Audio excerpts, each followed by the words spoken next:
tidak bisa interaktif ya, tidak bisa interaksi komunikasinya. Oke, selamat pagi Bapak Ibu Intainer dimanapun berada. Terima kasih sudah hadir dalam acara webinar Inspirasi Bisnis Intani seri ke-42 pada pagi hari ini.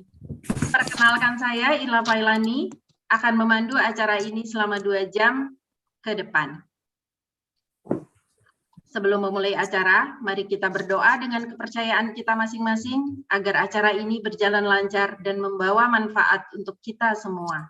Yang Muslim, mari membaca basmalah. Bismillahirrahmanirrahim. Bismillahirrahmanirrahim. Seperti biasa, sebagai tanda dimulainya webinar Inspirasi Bisnis Intani, mari kita saksikan tayangan berikut ini.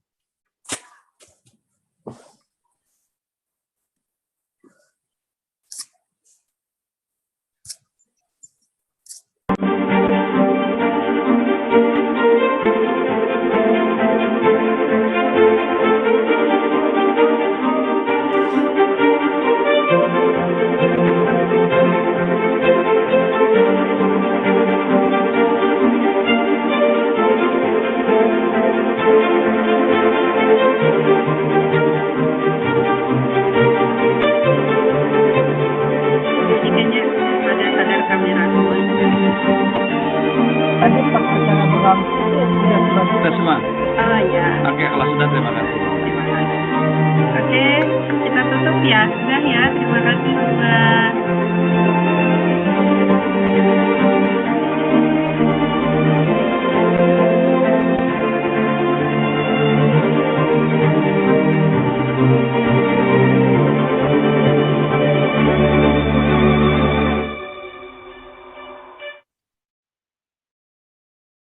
Iya, terima kasih.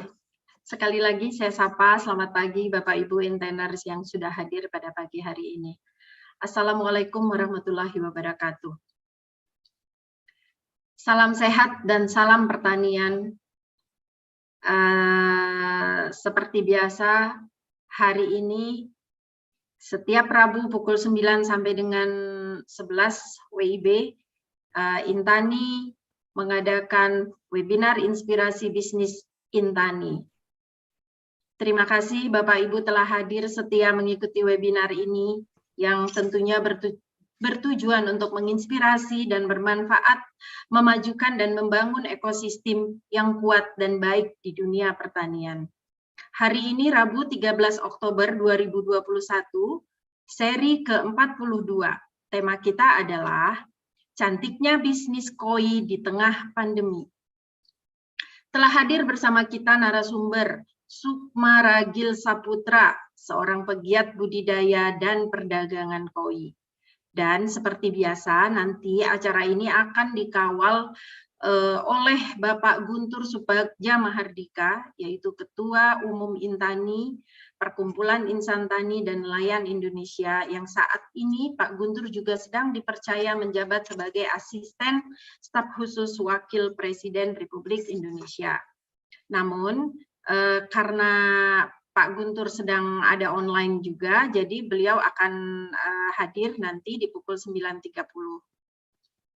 Maka untuk pengantar atau sambutan nanti akan Pak Guntur pada pukul 9.30.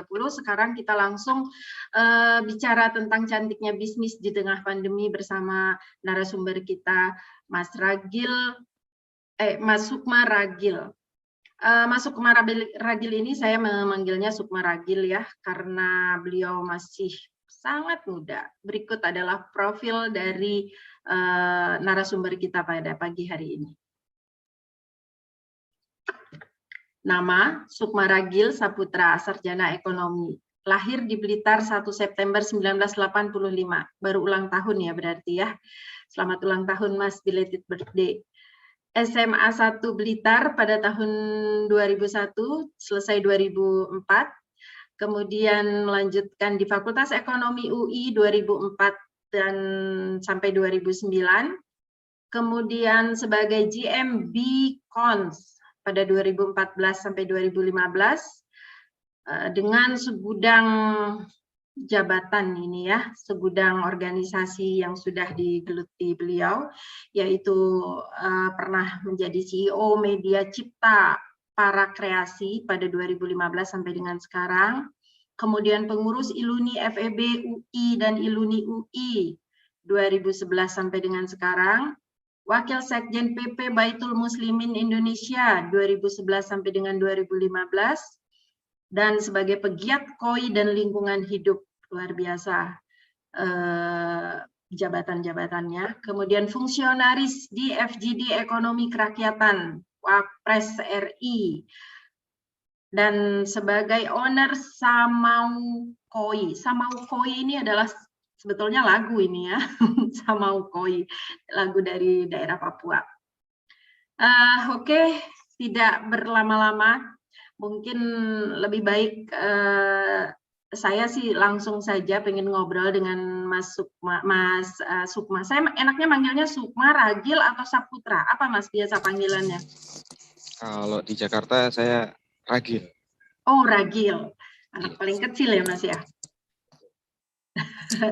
Ya, paling kecil tapi tidak manja, begitu mandiri dan sukses ya Mas ya. Amin. Mas Ragil, saya enaknya kalau gitu langsung aja dengan Mas Ragil.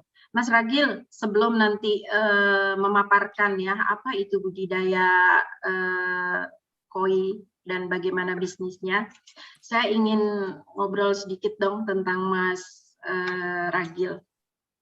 Kapan sih masuk ke bisnis ini, Mas? Dan kenapa tertarik masuk ke dunia perikanan ini? Silakan, Mas. Sejujurnya saya belum lama masuk di dunia perikanan. Oke. Saya banyak aktivitas itu di Jakarta, di organisasian, sempat ada di politik, di bisnis yang lain. Namun pada waktu pandemi yang dimulai sebenarnya kalau di Wuhan udah 2019 ya. Nah, di Indonesia mulai masuk pertama itu 8 orang saya ingat suspek ya. Nah itu saya pulang ke Blitar. Saya udah membaca situasi perkembangan nanti seperti apa, saya pulang ke Blitar. Di Blitar lah saya mulai bergaul, saya mulai menggali potensi yang ada di sana. Akhirnya saya ketemu dengan kelompok budidaya koi yang kalau di Blitar itu sudah sejak tahun 1991. Lanjutan di Sukabumi dulu. Awalnya di Sukabumi, terus lanjut di Blitar. Jadi itu kira-kira kisahnya. Dari sekitar 30 tahun budaya di Blitar, saya masuk cukup dalam ke teman-teman, saya research, saya gali lebih dalam dari agensinya, saya in di bisnisnya. Jadi kurang lebih belum lama, makanya kepada senior-senior yang sudah di KOI, saya mohon izin ikut berbagi dan menyampaikan. Mas, kenapa tertarik ke koi? Apakah karena kelahiran Blitar dan Blitar menjadi salah satu penghasil koi terbesar ya? Kenapa? Apa karena melihat tetangga-tetangga semuanya main di koi atau bagaimana, Mas? Jadi ini ada dua alasan. Yang pertama, dari dulu saya 2009 saya sudah masuk sektor agro. Saya sudah ada usaha perdagangan telur. Saya punya tempat di Jakarta, saya ngambil ya, 1-2 kontainer ya, 1 kali kirim dari Blitar. Hanya ketika balik ke Blitar, saya ngelihat potensinya dari Blitar apa dulu. Dan salah satunya telur, susu, ayam, daging ayam, daging kambing sama sapi. Nah terus satu lagi yang ternyata beyond, mungkin di atas itu semua tapi tidak banyak diperhatikan, yaitu di hobi. Nah di masa pandemi ini, selain bidang kesehatan yang berjaya, yang bertahan, itu adalah di hobi. Sepeda, motor. Akhirnya ketika misalnya masuklah Blitar, pusatnya koi. Selain Sukabumi, tetap saya bilang Sukabumi itu awal senior. Nah, terus baru di Blitar. Jadi kenapa koi? Karena ya saya kan sangat suka untuk melakukan pemberdayaan masyarakat, terjun sebagai rakyat, menikmati sebagai rakyat sendiri. Dari nol puto, saya nggak megang uang untuk bisnis koi. Saya masuk aja, saya tidur di rumahnya teman-teman. Saya rasakan, oh ya ini perlu nih, saya perlu fight di sini. Makanya dengan melihat potensi yang ada, koi itu di tengah pandemi ternyata sangat survive. Harganya masih bagus dan stabil, bahkan di dalam pandemi ikan koi yang nanti kita bicarakan. Kira-kira seperti itu. Agro, yang kedua memang koi potensinya luar biasa. Iya, jadi memang betul ya. Jadi di masa pandemi ini hobi ini ya tidak tetap meskipun kita PPKM segala macam, tapi hobi kita tetap harus jalan dan itu adalah menjadi salah satu hiburan. Kalau mungkin Mas ini tertarik pada koi, kemudian kita juga tahu belakangan ini 2 tahun hampir 2 tahun orang-orang pada ibu-ibu semua masuk ke dunia tanaman ya, khususnya bunga-bungaan ya. Ya. Iya begitu. Kemudian Mas, seperti apa sih kalau melihat perkembangan koi di Indonesia? Ya, jadi gini, di sejak 98 kalau nggak salah 98 tahun 2000 ada namanya beberapa koi club sudah terbentuk. Kita ada kontes nasional. Teman-teman KKP bagus. KKP itu punya banyak program yang bagus yang ke masyarakat, terutama pembinaan kelompok budaya perikanan. Koi Indonesia ini tidak kalah bersaing dengan koi yang di negara lain. Saya sempat pesimis ketika ngelihat bagaimana koi Jepang yang gede-gede. Ketika kita ngelihat di channel YouTube maupun di pemberitaan, koi Jepang ini diminati oleh orang-orang di dunia. Ternyata enggak juga. Kalau koi Indonesia memang tidak pada segede itu yang masuk di market atau trading, tapi kita juga ekspor ke Amerika, kita ekspor ke Eropa, ke Inggris ya. Terus kita juga kalau di Asia Tenggara kita sering teman-teman di Blitar itu ekspor ke Filipina. Cuman memang pada waktu pandemi sempat ada masing-masing negara mungkin menerapkan kekarantinaan, ya. Jadi sempat ada kendala dan sebagainya. Mudah-mudahan udah semakin terbuka lagi. Jadi dari ekspor itu bagus. Terus yang kedua, ketika masa pandemi ini, ya orang-orang banyak di rumah. Itu tadi alasannya hobi menjadi bisnis yang menarik. Saya sempat bilang sama senior saya di FEUI kemarin, kenapa gila nggak tanaman? Oke, tanaman. Yang mungkin someday saya juga akan menanam. Tapi yang di depan mata saya, yang dihadapin oleh masyarakat di kampung saya, yang bisa membuat mereka hidup di kala pandemi. Mohon maaf, susah sekali nyari duit, Pak. Orang keluar dari pekerjaan, wirausaha, jualan makan, mungkin makannya bertahan, tapi banyak sekali persaingan. Tapi orang yang di dunia koi, dengan telaten, terus ada pemain-pemain barunya, semuanya survive, masuk, stabil. Dan banyak improvement yang sudah dilakukan. Nah, pangsa pasarnya di dalam negeri meningkat ketika dalam masa pandemi. Hobi itu jadi sesuatu yang aktivitas sehari-hari, tapi juga jadi sumber pemasukan. Karena koi kan rentangnya banyak ya, harganya kan ada selisihnya. Jadi selain mulai dari petani, nanti saya kasih hierarkinya, petani, pedagang besar, pedagang kecil, hobiis, bahkan antar hobiis juga terjadi perputaran uang. Itu kira-kira secara umum lah. Ya, jadi hobi jadi sumber. Kayak gitu. Ya, jadi hobi bagaimana menjadikan hobi menjadi sumber pemasukan ya. Betul sekali. Terutama di masa pandemi, di saat kita tidak bisa leluasa untuk mencari nafkah dengan cara yang biasa ya. Betul. Iya, dan memang ternyata Mas Ragil memang sudah memiliki hobi ini sebelumnya ya. Kemudian melihat para tetangga-tetangga di Blitar yang memang kita tahu bahwa Blitar adalah pusatnya koi di Indonesia. Mas, sedikit cerita dong tentang sejarah koi. Sebetulnya kan bukan ikan asli Indonesia gitu. Mohon izin, senior-senior mungkin sangat lebih paham dibandingkan saya. Tapi saya ngelihat sekilas saja. Ada dua versi. Koi pertama kali itu ada yang bilang dari Jepang. Tapi ada yang bilang itu dari jauh Cina. Sebelum Jepang itu di negeri Tang. Dan koi itu ada yang bilang enak apa enggak? Seharusnya enak karena koi itu ikan mas.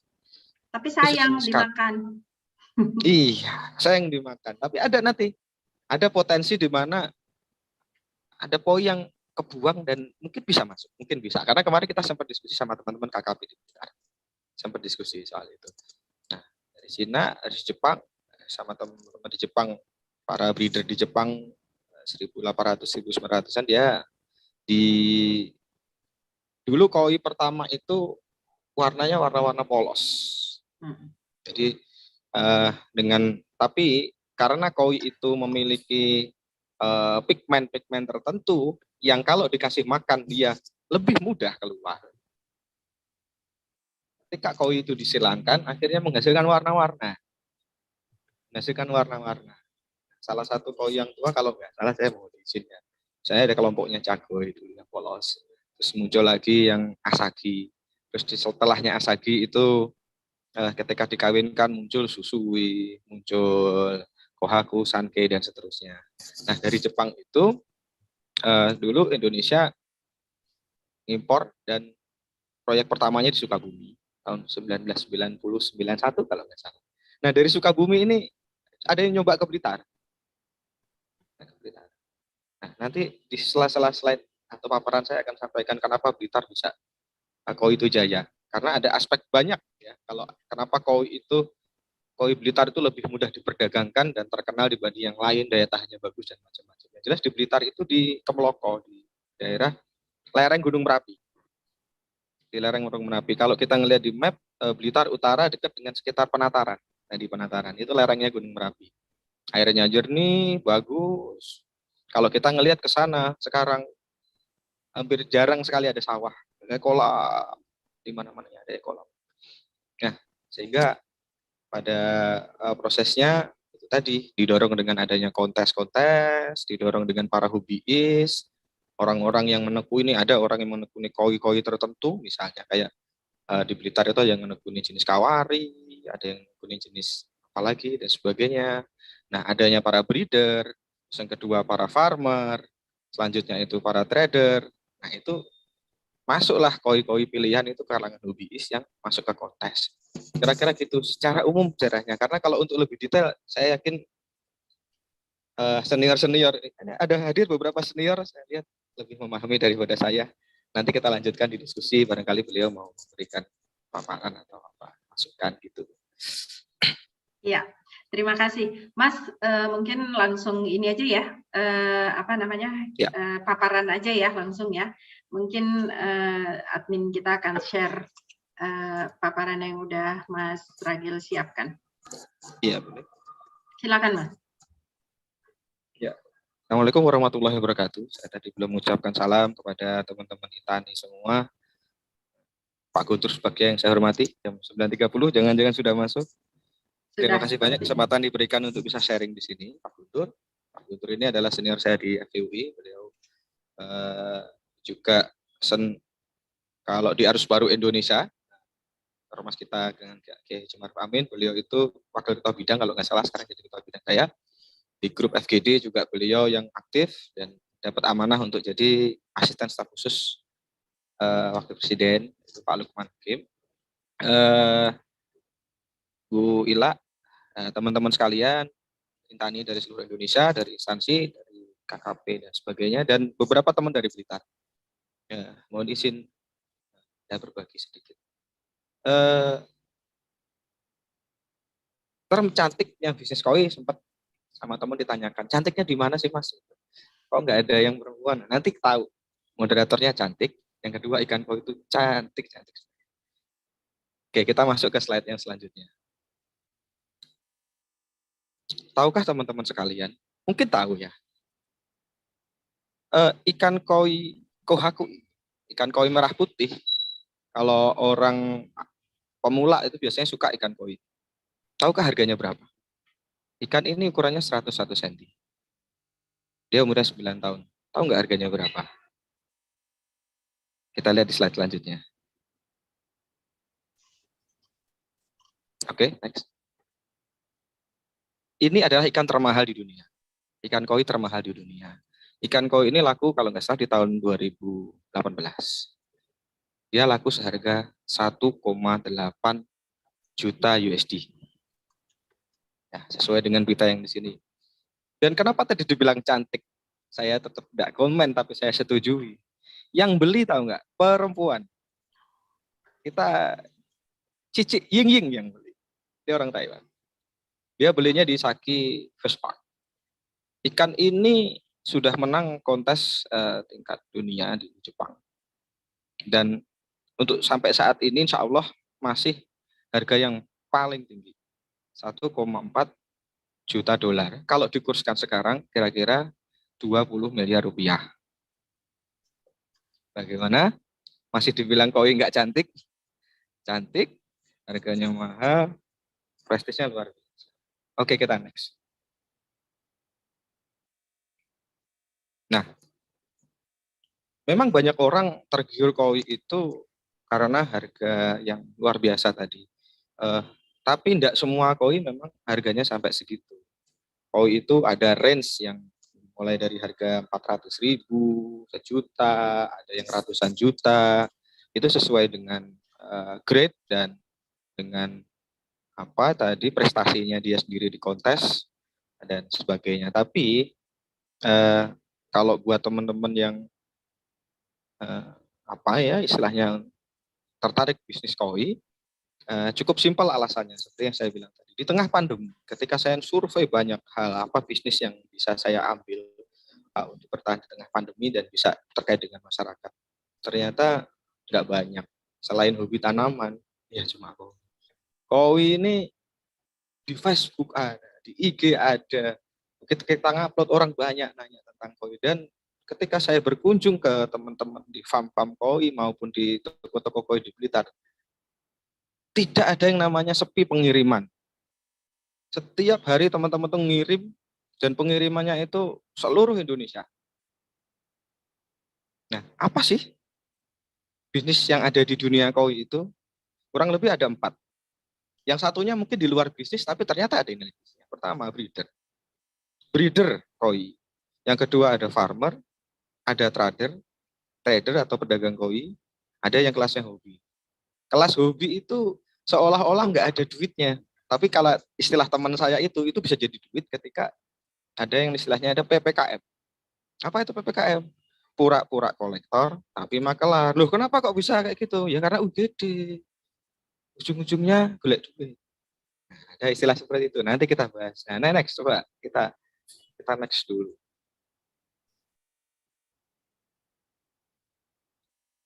Nah, ini alasannya. Jadi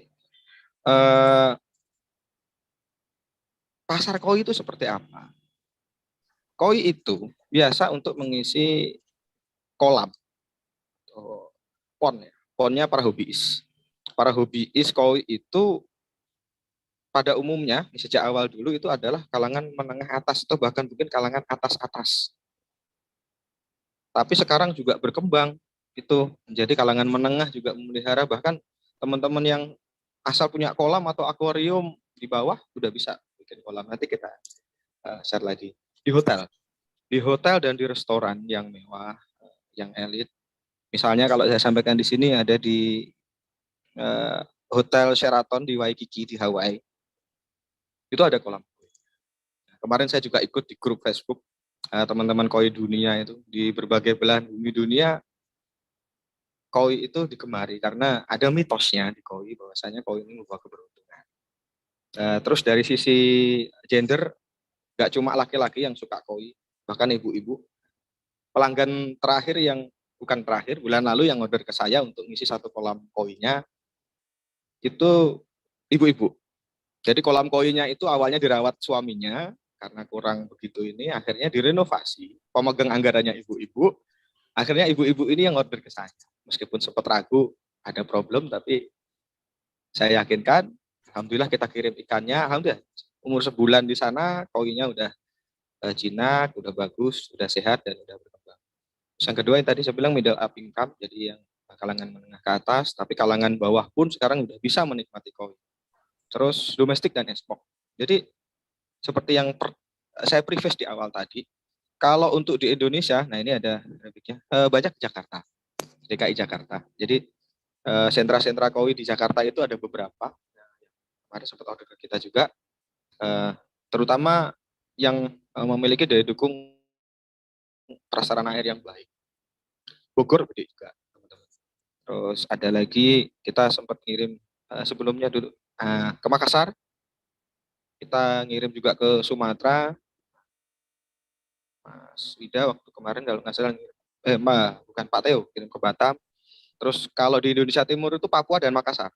Jadi di Makassar itu kalau nggak salah ini mohon izin ada beberapa breeder besar di sana. Kemarin beberapa sempat ngorder ke teman-teman di Blitar juga. Terus ya di Bali. Nah, sebenarnya Jawa sama Bali itu ada hubungannya, tapi Bali Bali ini bersentuhan lagu dengan wisatawan asing. Jadi mungkin agak berbeda ya, agak berbeda karakter pasarnya. Makanya saya bedakan Bali. Harga di masa pandemi dengan kondisi keuangan yang cukup sulit, seharusnya orang itu mengurangi pengeluaran tersier, tapi ternyata tidak. Justru pengeluaran tersiernya orang-orang itu malah ditambah karena banyak waktunya di rumah, dia akhirnya itu harus mengerjakan sesuatu yang menyenangkan hatinya, yang buat healing stres, salah satunya yang koi ini. Jadi harga relatif stabil koi. Kalaupun jatuh-jatuh ya enggak seberapa dibandingkan, mohon maaf ya kalau ikan-ikan hias yang lain. Kalau musimnya cupang, tuh ada cupang-cupang kelas kontes harganya bagus sekali, tapi ketika pada waktu tertentu cupang itu harganya sangat jatuh. Kalau koi enggak seperti itu. Kalau koi itu harganya relatif stabil, mulai dari grade D, C, B, A sampai yang grade supernya. Oke, next. Itu alasannya untuk fish koi.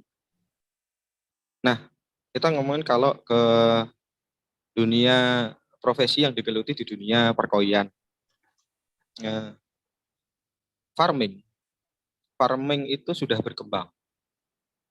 Awalnya dulu, koi itu di sawah. Jadi sawah itu dikonversi dulu, digali ke bawahnya 1 meter, terus dinaikin tepiannya, itu sekitar setengah meter. Sekilas seperti yang ada di gambar, ya. Saya nggak bisa jelaskan gambar yang detailnya. Nah, terus dikasih instalasi pipa untuk pembuangan, dikasih instalasi untuk air masuk, terus sayap selanjutnya dia nanti ada prosesnya disiapkan dan sebagainya. Di sawah itu ada keunggulan dan kelebihannya traditional farming. Memang untuk biaya awal lumayan tinggi. Kalau di Blitar di sebelah utara kita bisa sewa lahan. Jadi sudah ada kolam-kolam yang siap disewakan. Misalnya sewa untuk 1 tahun berapa dan sebagainya. Yang kedua, kalau nggak ada kita gunakan sawah sendiri atau sawah orang yang kita sewa, yang tentunya dengan beberapa indikator. Salah satunya adalah kandungan mineralnya baik di situ. Yang kedua airnya bagus, aksesnya dan sebagainya.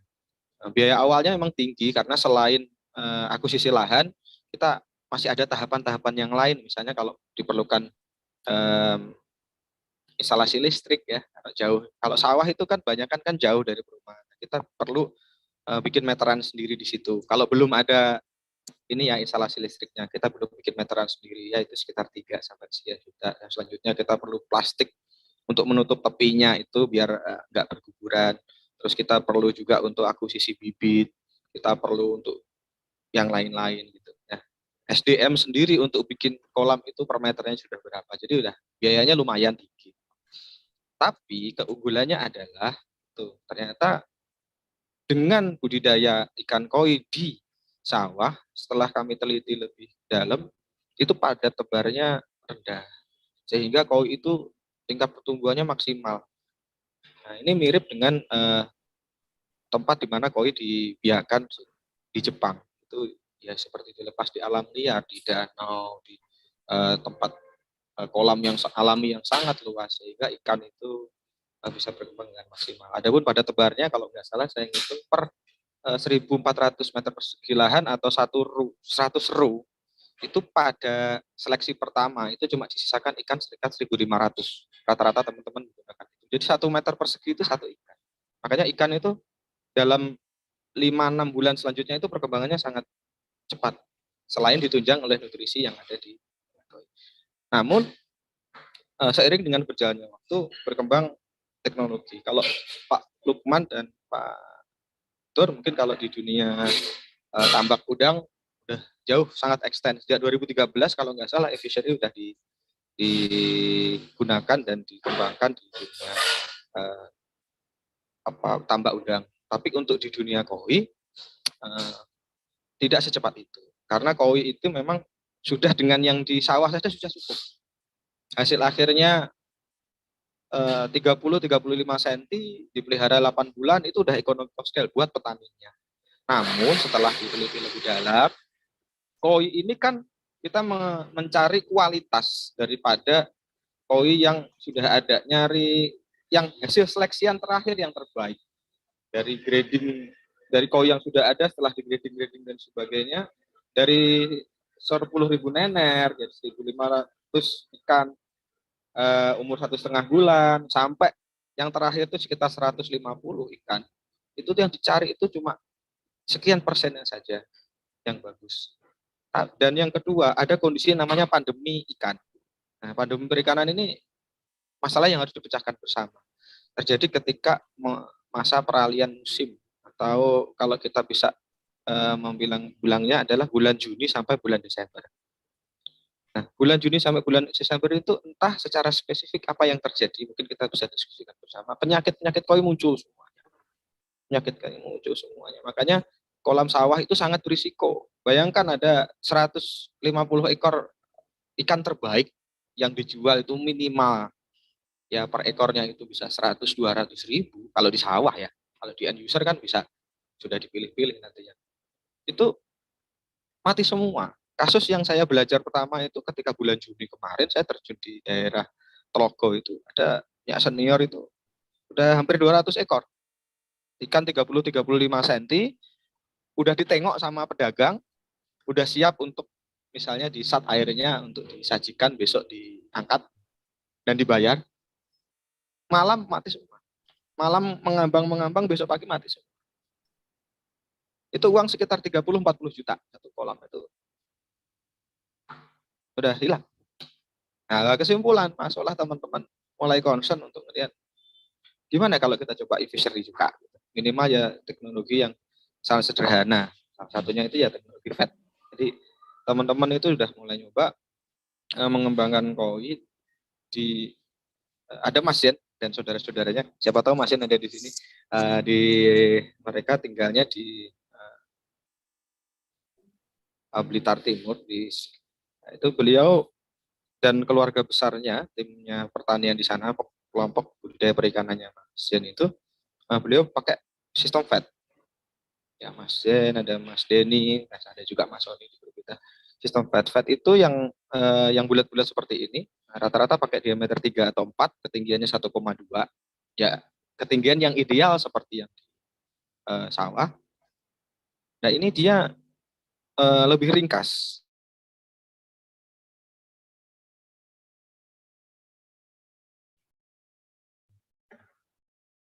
Mas Ragil putus, hilang.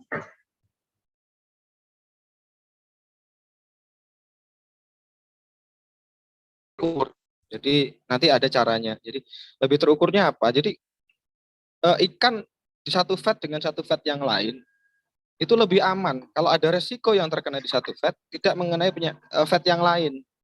Jadi ada batch-batchnya. Kalau misalnya di dunia teman-teman tambak kemarin sempat share ke saya itu dengan adanya batch-batch ini ya mungkin itu dia bisa dijadikan tahapan dalam pengembangan ikan, misalnya bulan kedua di sini, bulan ketiga di sini, bulan keempat di batch selanjutnya, itu risikonya lebih diminimalisir. Jadi dalam masa pandemi ini kualitas air bisa dikontrol, kesehatan ikan bisa dikontrol, terus kalau risiko-risiko bisa segera ditangani gitu kan, tidak jauh dari karantina. Jadi bayangkan kalau misalnya di sawah ikan 150, kita lihat sakit, oke kita kita karantina.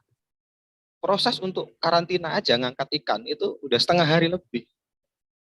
Bayangkan, nah kalau misalnya di FET, ikannya kan jumlahnya nggak banyak, tapi sudah pilihan-pilihan yang diambil dari sawah. Ketika ada ikan sakit, di FET berapa jumlahnya? Paling 50 ekor. 50 ekor masuk satu akuarium karantina, yang ukur 1,2 meter. Jadi satu kontrol kesehatan, terus pengurangan resiko, itu kelebihannya. Nah mungkin ada faktor lagi kalau misalnya mau di high-tech kan dengan perlengkapan teknologi yang sudah otomasi, mungkin butuh biaya, tetapi dengan perlengkapan yang secukupnya, dengan TDS meter, diometer dan sebagainya yang sudah terjangkau bisa. Dan terutama KKP, saya lagi kemarin teman-teman ditawarin KKP untuk dapat bantuan. KKP itu selalu mendukung teman-teman yang ada di lapangan. Nah, selanjutnya itu aerospace. Nah, ini yang memungkinkan teman-teman yang mau masuk ke dunia koi, terutama tinggal di perkotaan, untuk bisa budidaya koi. Tempatnya kecil saja cukup untuk koi itu. Kita bisa pakai yang bulat, fat bulat kayak gini, ada juga fat yang kotak. Dan itu sudah terbukti banyak teman-teman yang di Blitar Kota, yang awalnya pegawai BUMN atau pegawai negeri atau apa, ketika mereka selesai pengabdian, mereka coba koi dengan lahan seadanya dan itu bisa. Nah, masuknya di bidang tradingnya nanti. Next slide. Itu penjelasan umumnya. How to proses di sawah. Boleh next slide. Nah, ini yang saya bilang tradisional proses. Sesuai dengan permintaan Bu Ila dan teman-teman. Untuk katanya forumnya ini untuk teman-teman yang masih pemula atau yang belum tahu. Jadi ini setahu saya seperti ini. Ada sekitar 5 tahap kalau jadi seorang farmer koi. Jadi tahap pertama itu adalah tahap persiapan kolam. Ini untuk yang tradisional yang di sawah tadi. Jadi kita harus menyiapkan ekosistem. Jadi melihara ikan itu bukan melihara ikannya. Kayak kita melihara sapi itu yang melihara kan sapinya. Tapi ini kalau ikan itu ya air. Dan segenap makhluk hidup yang ada di dalamnya.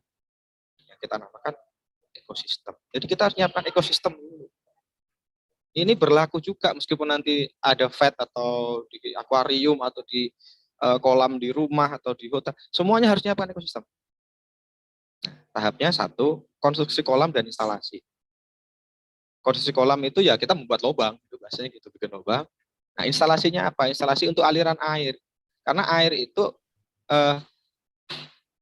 harus masuk berkala ikan itu untuk di dripping.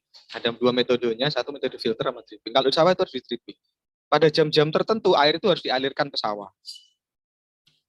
Ada kondisi tertentu air itu harus dikurangi.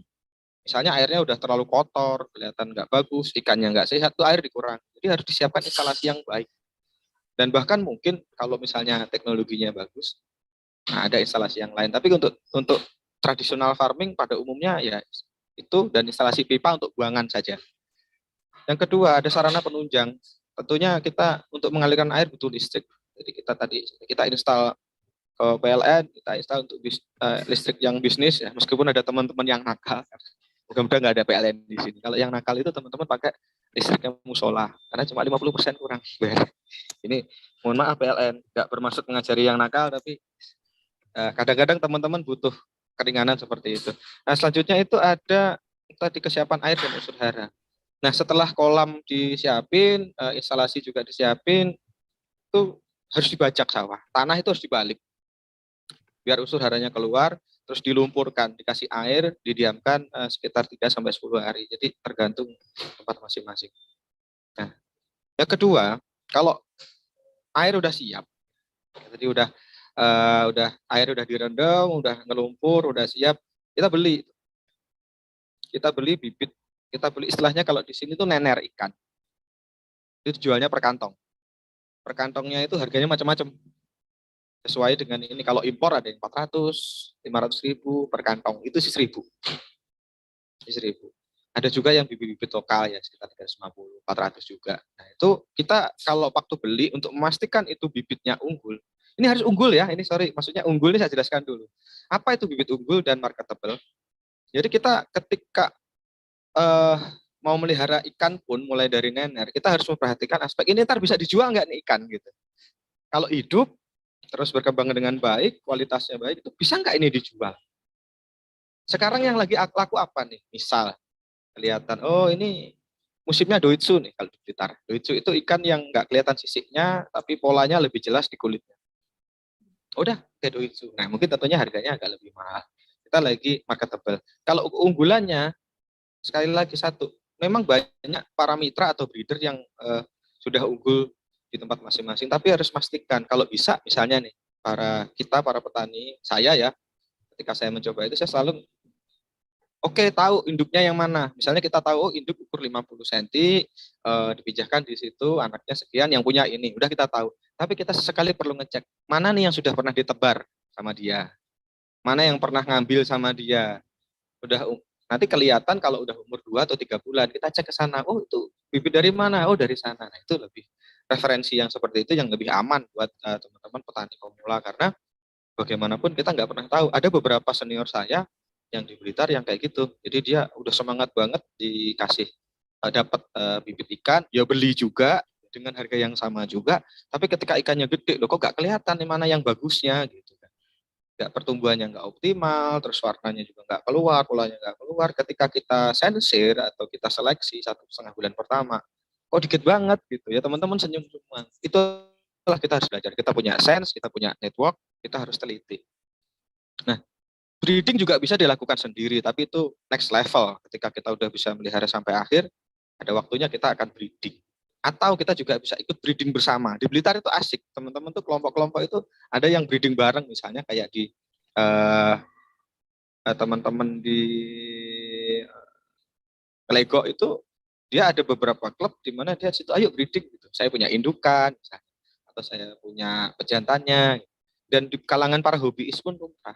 Jadi istilahnya itu home breeding, kalau hobiis itu breeding sendiri itu home breeding. Itu juga bisa dilakukan. Selanjutnya itu persiapan pakan nener. Jadi ketika nener yang dibeli itu biasanya umur seminggu kalau nggak salah. Izin senior-senior. Jadi kita melihat, kemarin belum lama saya juga belajar sama daripada kita beli, kita harus belajar sendiri. Namanya kita merutu kalau di Jawa. Jadi kita bikin pakan untuk nener. Ketika kita beli nener atau kita membreeding, pakannya itu, pakannya halus sekali. Dan itu ada beberapa nutrisi khusus, misalnya fengli dan macam-macam, yang dia memang diperuntukkan untuk ikan yang masih baby. Jadi ikan yang masih baby itu nggak lebih besar daripada talinya dari lidi lah. Tapi kalau udah umur seminggu, ya kira-kira segede lidi lah. Nah, selanjutnya ikan ditebar. Ikan ditebar di sawah, dikasih makan secukupnya, dengan tadi ada indikator amannya juga untuk makan. Kalau bisa ngasih makan tuh rutin. Nah, teman-teman farming pasti paham itu. Nah, bukan karena koi penyakit mah, bukan. Tapi itu nanti berpengaruh terhadap habits dan kesehatan yang lainnya. Nah, kalau udah ditebar, nah ini yang perlu diperhatikan lagi. Metode kasih makan dan indikator air sehat. Nah, ini ada tips yang menarik dari beberapa senior. Gimana sih kita tahu ikan itu, kenapa sih kita ngasih makan ikan itu harus pas? Nah, itu. Kenapa dulu? Karena yang paling berbahaya itu bukan cuma amonia atau kotoran ikan. Yang lebih berbahaya itu adalah pakan yang nggak habis. Karena itu bisa jadi racun. Makanya kalau di kolam-kolam yang bagus ya, di koi pond, di rumah-rumah para hobis yang bagus, ada itu ada alat untuk nyedot kotoran yang enggak terima. Tapi kita ada tips yang ringan yang selalu saya bagikan karena ini dari senior-senior. Gimana sih kita ngasih makan ikan biar tidak banyak pakan yang enggak kemakan? Istilahnya. Satu, ada hitungannya. Tapi yang kedua yang paling mudah itu ngeliat dari amuali. Karena kita ngasih makan ikan itu lebih baik sedikit-sedikit. Beda dengan kita ngasih makan di ikan lele, di mana dengan satu ukuran kasih semuanya. Nah, koi itu belum tentu.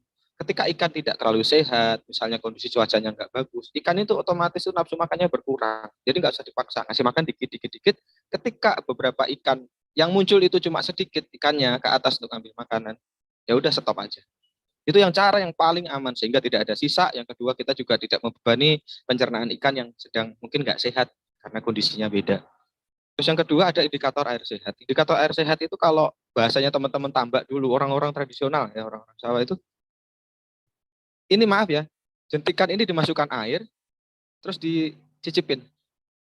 Wah, udah tahu nih ini nggak baik nih, ini amoniaknya tinggi, ini sebagainya. Nah, itu sense itu memang ada ketika sudah berlatih, sudah berada di dunia perikanan cukup lama.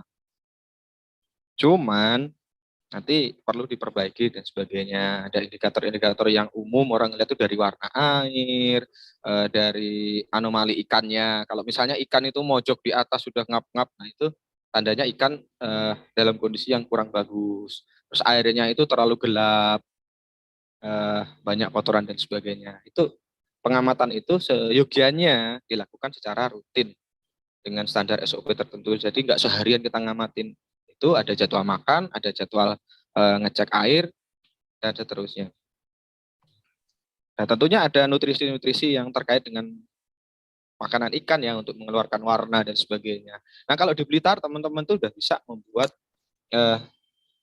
ya mungkin selain di dunia perikanan, di dunia peternakan juga ada. Teman-teman tuh bisa punya resep sendiri. Jadi ada yang namanya untuk probiotik, ada yang namanya booster atau jamu untuk ikan yang sakit, ada yang untuk membuat ikan sekarang itu yang disuka orang-orang ikan yang koi yang bulky, yang berotot. Jadi wajahnya agak kecil, badannya berotot. Nah itu ada ramuan tersendiri dari teman-teman untuk bisa bikin seperti itu. Dan kita share ke teman-teman yang lain. Agar apa? Agar ya kita sama-sama bisa bagus, bisa jalan. Terus yang keempat, ini yang membedakan koi dengan ikan-ikan yang lain. Secara teoretik memang ikan-ikan yang lain juga ada seleksinya. Cuman seleksinya kan cuma pada ukuran. Kalau koi ini selain ukuran kita juga ada standarnya warna dan pola. Nah itu untuk melihat kualitas ikan. Ikan itu ada koi itu kalau masih kecil itu seperti soa dan sanke, kohaku itu melihatnya warna ya kalau nggak salah teman-teman yang dilakukan itu. Tapi pada tahap-tahap selanjutnya itu udah ada pola. Jadi kalau misalnya pengen tahu ikan koi yang bagus yang enggak, itu polanya yang bagus. Polanya itu jelas. Itu satu. Yang kedua warnanya menyala. Kalau misalnya hitamnya itu istilahnya sum, sumnya itu ya pekat, pekat dan tebal, kelihatan tebal banget. Yang kedua kalau misalnya merahnya atau di teman-teman sebut beninya, itu merahnya menyala dan itu kelihatan tebal. Nah, itu tahap seleksi itu dimulai dari umur 1,5 bulan. 1,5 bulan, terus setiap bulan selanjutnya itu diseleksi, dikurangi kualitas-kualitas kurang bagus. Nah, di sinilah pada seleksi pertama itu, misal dari 10.000, nanti disisakan ikan 1.500. Katakan mortality rate-nya 80 lah, hidup 80%.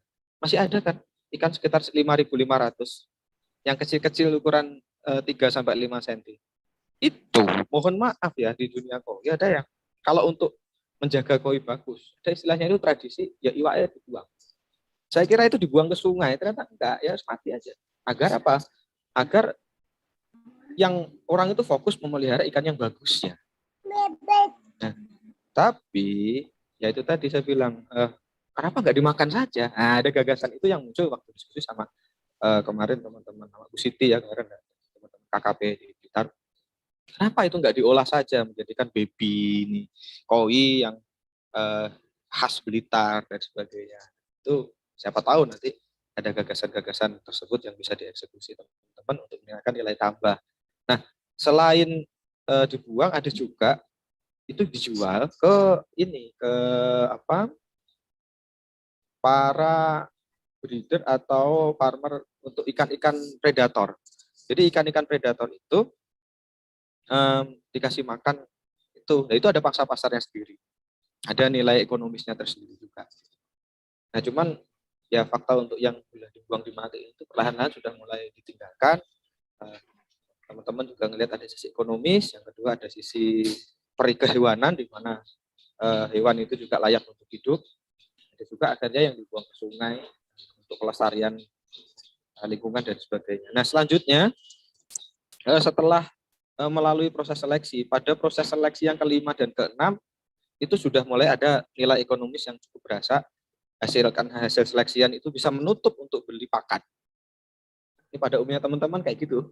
Jadi seleksian kelima dan keenam, bulan kelima dan keenam itu atau seleksi ketiga dan keempat itu udah ada nilainya ikan. Itu orang teman-teman nyebutnya ikan propiok, ikan grade yang ya C atau D, tapi itu bisa dibesarkan dan bisa untuk hiasan meskipun harganya nggak setinggi harga ikan kualitas yang tersisa. Itu ada ada pangsa pasarnya tersendiri juga dan perputarannya kenceng. Justru di situ perputarannya kenceng sekali. Nah, baru setelah bulan ke-7 dan 8 ini masuk sisa sekitar 650 sampai 800 ekor ikan teman-teman itu bisa terjadi. Nah, itu masuk di ikan yang tahap akhir, ikan yang nilai ekonomisnya tertinggi. Dari ikan yang segitu banyak itu ada grade kontesnya.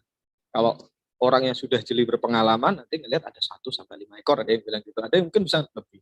Nah, itu kalau dijual 1 sampai 5 ekor dari sekitaran 600 ekor itu tadi yang umur 6 sampai 8 bulan. Itu nilainya ya bisa tadi kalau jackpot ya bisa puluhan juta. Itu pada ukuran 35 sentian. Dan seterusnya. Nah, itu akhirnya masuk ke pasca pemeliharaan, yaitu panen ya. Nah, kalau udah panen udah masuk interaksi dengan pembeli besar. Biasanya para trader besar itu datang ke kolam-kolam. Karena sebagian ada yang mereka kemitraan, sebagian juga mereka itu ya datang mengunjungi atau silaturahmi. Ketika cocok harga, ya nanti mereka beli. Kadang di umur 6 bulan udah dibeli, umur 7 bulan, atau pas 8 bulan ketika udah 30-35 cm. Bahkan lebih. Next-nya,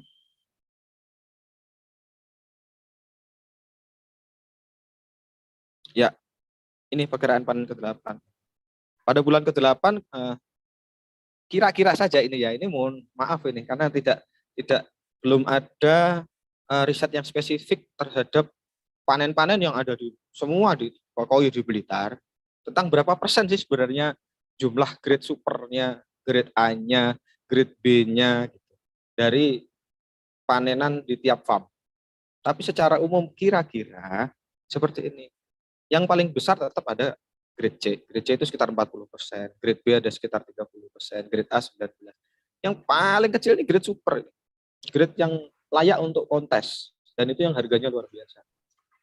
Nah, tapi semuanya memiliki porsi, memiliki tadi daya jual tersendiri, daya perputaran jual. Kalau grade C, grade B itu perputarannya kenceng karena harganya nggak terlalu tinggi. Dan ada segmen itu sekarang. Dan segmen itu sekarang lebih banyak lagi, lebih kenceng. Nah, seperti itu. Nah, kalau grade A itu nanti masuknya di pedagang-pedagang juga. Nah, dari pedagang-pedagang itu ke kalangan bisnis yang kelas atas. Yang nantinya yang misi-misi hotel, misi rumah, dan sebagainya. Kalau udah grade super ya, itu akan dikonteskan. Dan apa itu kontes, nanti kita masuk di next penjelasan. Next slide. Biar agak saya percepat, biar banyak diskusi nanti.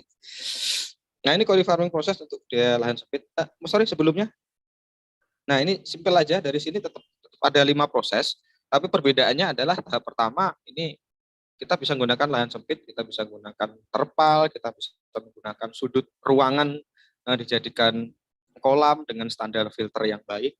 Kalau ingat baik-baik bedanya di sawah sama di modern adalah kita harus ada sistem filter.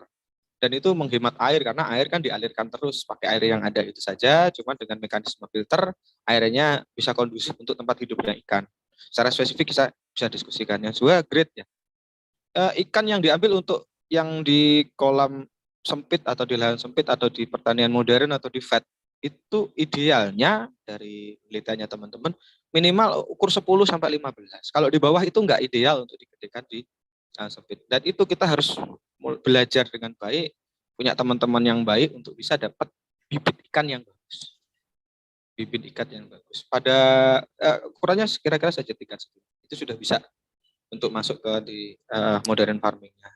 Yang ketiga monitoring harian. Nah, karena kita ada di vet, jadi lebih mudah untuk mengamati perubahan yang terjadi di air maupun di ikannya itu sendiri. Dan terutama jangan lupa di kolam di filternya. Pada filter biologis itu udah bagus belum kinerja bakterinya.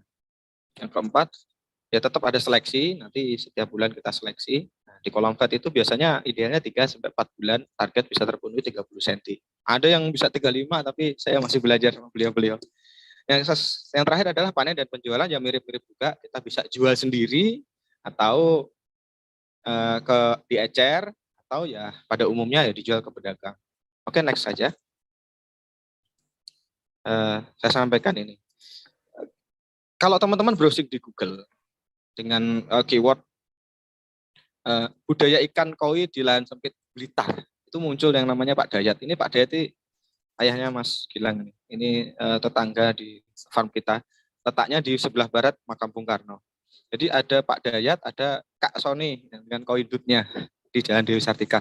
Nah, ini yang sempat dititipkan teman-teman sampaikan ke saya, tolong disampaikan ke publik di dalam pembicaraannya, dalam paparannya. Nah, budidaya koi di lahan sempit ini yang jadi peluang teman-teman sekalian. Karena udah terbukti ini beliau ini loh orang alumni BUMN atau pensiunan BUMN. Masuk di dunia koi. Nggak lama itu, sebulan aja udah dapat jutaan. Iya, karena apa? Dia udah bisa belajar dengan sangat gigih, bisa membedakan kualitas koi. Yang kedua, kolamnya itu nggak gede loh. Kolamnya segitu loh itu. Dia cuma ya kayak akuarium untuk kolam depan rumah. Gitu. Nah, dari situ dia mulai ada mengumpulkan sisa dari keuntungannya. Nah, dia mulai bikin di vet, dia mulai geser punya sawah juga kecil-kecilan. Gitu kan. Dia udah bisa breeding. Tapi dimulai dari yang di depan mata. Nah, lahan sempit ini nggak cuma di sini ya. Saya nggak klaim Blitar satu-satunya. Mas JJ ini yang punya YouTube itu juga punya pemberdayaan di lahan sempit. Nah, teman-teman yang kemarin saya main ke Jakarta, teman-teman yang di urban farming di Jakarta, misalnya mereka punya aquaponik atau apa, itu ya dia memanfaatkan lahan sempit. Cuman ketika kita menggunakan lahan sempit itu untuk budidaya koi yang khusus tadi, membesarkan ikan-ikan yang berkualitas tinggi, itu nilainya luar biasa. Nilainya luar biasa karena apa? Kita masuk di zona-zona ikan hias yang bernilai tinggi, ikan hias khusus. Nah, monggo kalau misalnya teman-teman yang berminat nanti belajar sama bareng sama kami, ada Pak Dayat, ada Kak Sony, ada Mas Cici dan sebagainya di Blitar. Nah, next saja. Nah ini, yang paling ketika saya dulu masuk dunia koi, saya dibilang sama kakak immortal saya, nonton nggak tahu ini teman-teman. Kalau masuk di dunia koi itu jangan terlalu berpikir hasil akhirnya atau duitnya banyaknya. Tapi yang penting kamu senang ikannya bisa hidup. Mau jadi farmer, mau nanti jadi trader atau pedagang koi, kita harus bisa memastikan tuh ikan tuh hidup. Makanya ada standar yang sangat ketat. Salah seorang mentor saya di startup yang dari Semarang, beliau itu bilang ke saya, Mas, bisnis itu yang penting memecahkan masalah. Terus yang kedua, yang penting sustain. Makanya kasih saran juga, coba bikin standar koi Blitar seperti apa. Ya saya tidak berani menyetandarkan diri, tetapi ada standar yang sangat ketat yang minimal harus dipenuhi. Nah, kalau mau jadi trader, ini yang harus disiapkan. Anda harus siap dana. Trader ya kita kolakan ya. Nanti ada juga broker yang menjualkan barangnya orang lain. Tapi ini trader. Kalau sama punya dana 10-20 juta, itu bisa borong satu kolam di Blitar. Tapi itu harga pedagang. Ingat baik-baik. Untuk diecer, nggak mungkin satu ikan itu 100.000, itu susah nyari satu ikan eceran 100.000, 200.000. Tapi kalau ketika kita beli di sana, ya itu harga berkisar itu. Di bawah itu, jauh di bawah dengan harganya konsumen. Tapi ya itu harus satu kolam. Borong ikan pembelian borongan oleh trader besar itu di kolam ikan. Jadi ikannya itu udah dicek, ada yang dia ngelihat sekelebat saja ketika dikasih pakan dia udah bisa. Para trader besar itu, oh ini harga sekian. Nanti petani jaluk berapa, minta berapa petaninya, terus sama dia ditawar. Nah kalau cocok itu tadi ikannya ditepiin. Atau bisa jadi juga ada yang farmer yang berpengalaman, dia ketika dia mau ngelepas barang, dia undang para pedagang, dia naikkan ikan itu di waring kayak gitu, di jaring. Nah, inilah panen koi seperti itu. Dimasukkan di jaring, ya ditangkap-tangkapin, dimasukkan di jaring, orang bisa ngelihat. Nah, akhirnya ketika udah dibeli, nah ikan itu dikantongin juga, oksigen, terus dibawa ke karantina dulu. Idealnya, untuk pengalamannya teman-teman, ada 2 karantina. Pertama, karantina vet dulu. Di kolam vet, ikan kita itu yang sudah dibeli itu bahasanya dikeluarkan kotorannya, tapi jangan dikasih makan. Biarkan kotorannya keluar dulu. Setiap hari airnya diganti sampai airnya benar-benar jernih. Kalau tidak ada trouble, misalnya, ciri-ciri ikan kolam trouble itu apa? Salah satunya ada busa. Jadi kalau kolamnya fat kita berbusa itu ada potensi trouble. Kalau udah bagus, sudah sehat, ya kan? Nah, dimasukkan ke akuarium yang ada di sini. Akuarium minimal ya panjang 1,2, lebar dan tinggi setengah meter. Itu bisa muat 50 sampai 100 ikan. Nah, kalau udah di situ, ikan itu udah di akuarium itu adalah ikan yang sudah show, siap untuk diperdagangkan. Biasanya sama teman-teman dikasih di bak, ini saya lupa kasih di bak, di foto, terus jual. Begitu ada transaksi. Nah, transaksi itu bisa on atau offline. Ada transaksi yang terjadi dengan Facebook, dengan media-media yang lain, dengan grup dan sebagainya. Begitu deal, uang masuk atau orang datang ke toko. Nah ini yang foto ini Ibu Siti, senior kami, beliau penyuluh dari KKP di wilayah Blitar. Lagi datang, terus ada pembeli juga di sana tampak ya teman-teman. Ini pantauan CCTV, jadi kami ada CCTV di kolam pakai IP, IP CCTV. Nah kalau udah orang deal thread, ikan ya memang sehat, udah kita pack. Packingnya itu seperti yang saya tulis, pengemasan dengan plastik 0,7 mikron. Kita sepertiganya. Orang banyak nanya teman-teman, gimana sih ngirim koinnya? Simpel kok Pak. Itu plastik itu dikari, air sepertiga, kasih ikan, dikasih oksigen, diikat karet, masuk ke kardus, udah dikirim. Loh, ekspedisinya apa aja Mas? Banyak sekali. Banyak sekali. Ada kimono, ada Surya Travel. Saya nggak endorse tapi yang biasa kita. Ada Clarista, kita juga bisa lewat kereta api, kita bisa lewat bis Harapan Jaya atau bis Trans. Dan kalau ke luar negeri gimana sih ekspor baik luar? Dia naik pesawat. Yang penting, ingat, kalau nggak salah, Clarista itu garansi kan 20 jam kekuatan untuk menerima. Jadi memang oksigen itu bertahan plus minus 24 jam. Asalkan benar-benar rapat. Yang dua, ya tadi rapat itu nggak bocor dan nggak ada kendala non teknis lain. Misalnya ikannya ya tiba-tiba ditakdirkan ada penyakit yang tiba-tiba datang, tapi nggak, sangat kecil kemungkinannya. Jadi kalau udah rapat rapi bisa 24 jam.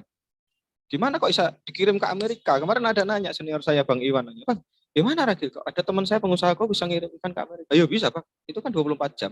Sini Amerika berapa jam? Kalau lebih dari itu ya berarti dia transit dikasih oksigen lagi, simpel. Sesimpel itu. Nah ini kalau teman-teman mau masuk ke dunia trader, fasilitas dan caranya secara umum seperti itu. Next slide. Nah ini trading koin. Jadi trading koin dulu sama sekarang beda. Ada beberapa senior saya ini, saya mungkin mudah-mudahan nggak ada kayaknya karena dia nggak punya. Saya rasa ini Indonesia. Ada yang masih klasik. Jadi dia menggantungkan sama beberapa kolega lama. Kalau butuh dicarikan ikan, dia cari ikan atau dia memelihara ikan terus nunggu pembelinya lama datang. Tapi kalau sekarang trader yang sekarang itu udah banyak sekali grup Facebook yang sangat membantu Facebook. Karena Instagram sempat ada beberapa kurang recommended kata teman Facebook. Yang kedua status WhatsApp.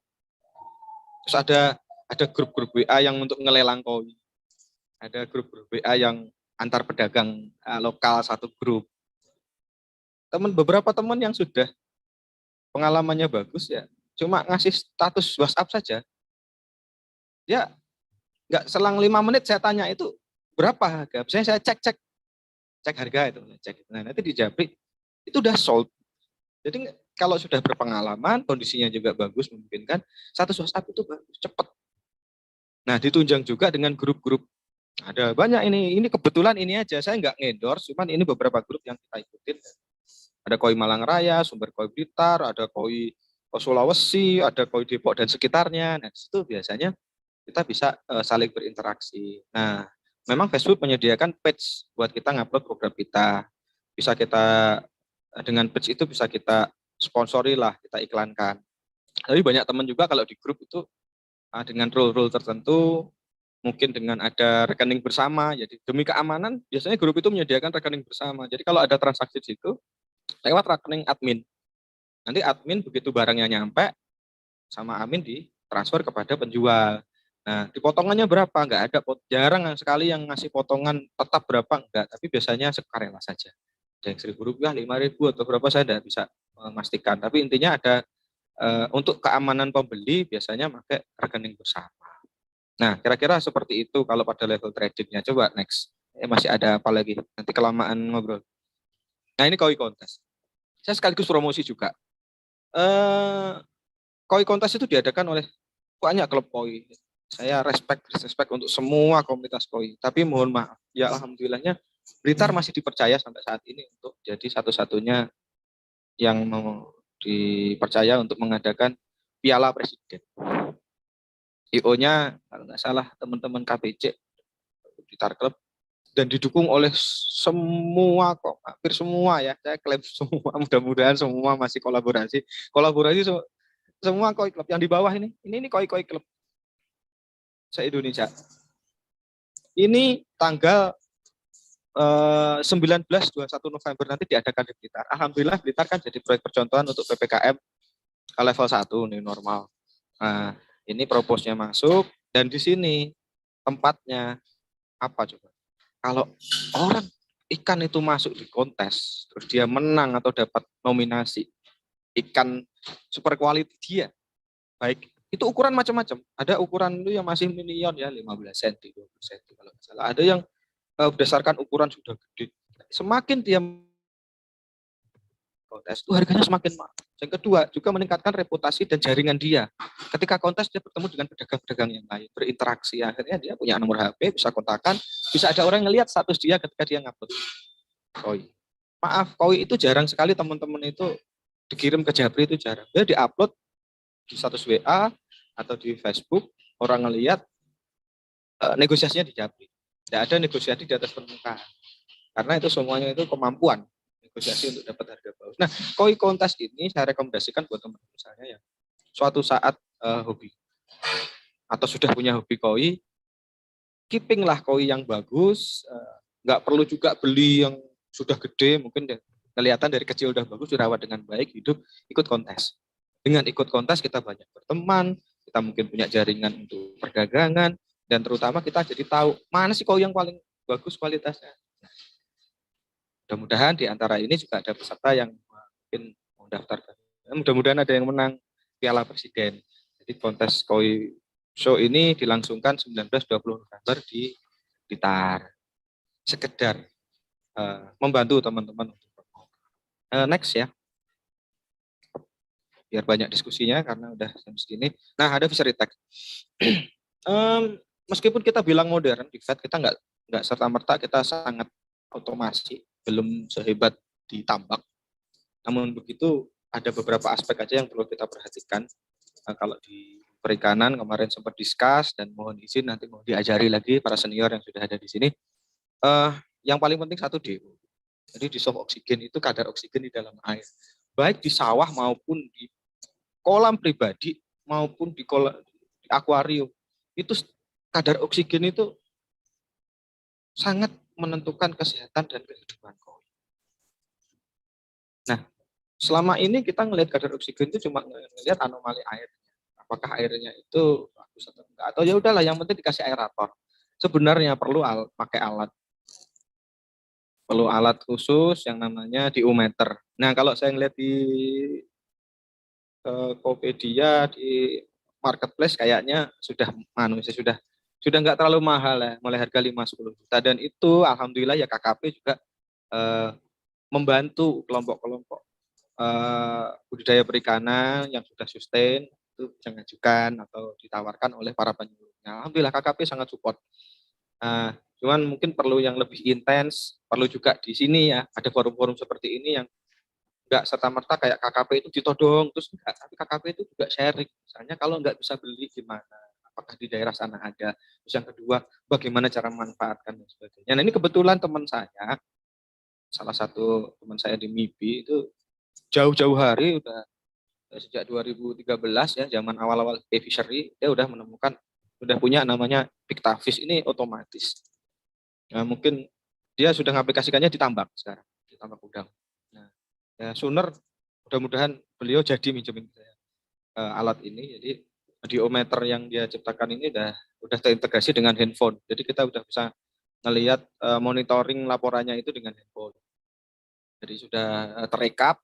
Kita jadi yang paling penting buat kita sebenarnya itu data jangka menengah dan jangka panjang.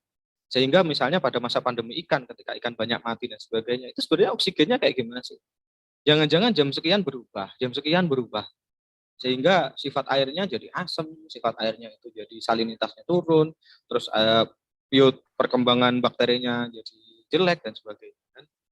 Nah, selain itu juga itu tadi DO itu ada hubungannya dengan pH, suhu, EC, TDS, salinitas dan SG. Nah, mudah-mudahan suatu saat kita bisa bareng-bareng dengan teman-teman peneliti muda itu bareng-bareng kita neliti lah koi dalam jangka kurun waktu yang agak lama, misalnya setahun atau 2 tahun, terutama melewati 1-2 kali masa pandemi, bareng-bareng mungkin dengan KKP, dengan teman-teman yang juga farming, kita bikin kayak meteran dan sebagainya. Itu gagasan saya, mudah-mudahan tercapai. Kita kumpulkan data, apakah di Blitar, di Banjar, di mana, sehingga kita ngerti sebenarnya apa yang terjadi di bulan Juni sampai bulan Desember. Terus bagaimana titik-titik kritisnya, misalnya kayak hujan itu ngaruhnya ke apa dan sebagainya.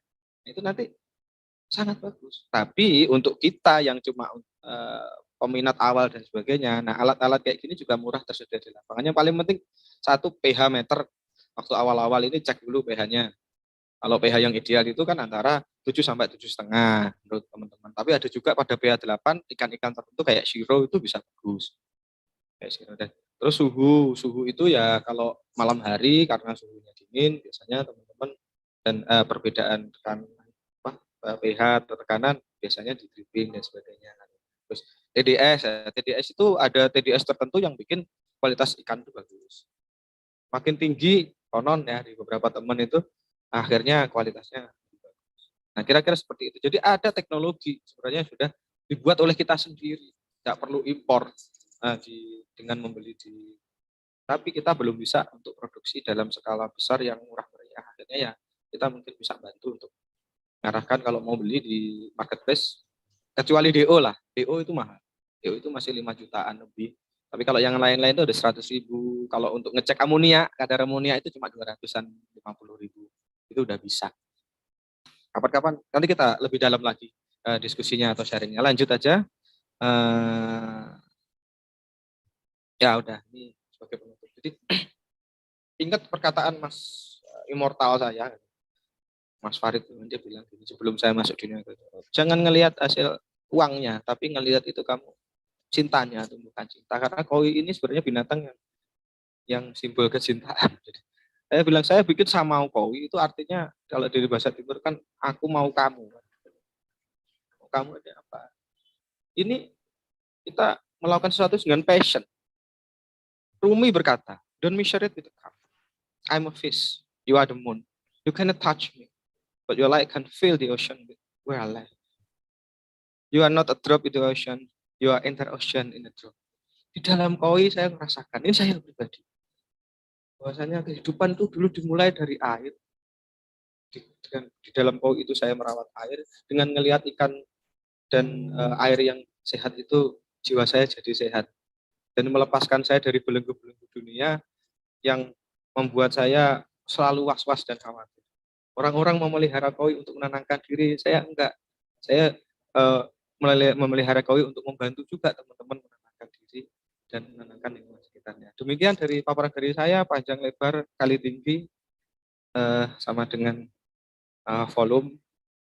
Saya silahkan teman-teman untuk bertanya dan berdiskusi. Saya kembalikan kepada Ibu Ila. Assalamualaikum warahmatullahi wabarakatuh. Waalaikumsalam warahmatullahi wabarakatuh. Wah, luar biasa Mas, keren banget paparannya. Jelas sekali ya bagaimana kita mau memulai bisnis ini dari hobi ya, bagaimana menjadikan hobi menjadi sumber pemasukan. Mungkin kalau ada Pak, Ibu yang ingin bertanya boleh langsung ya, acungkan tangan.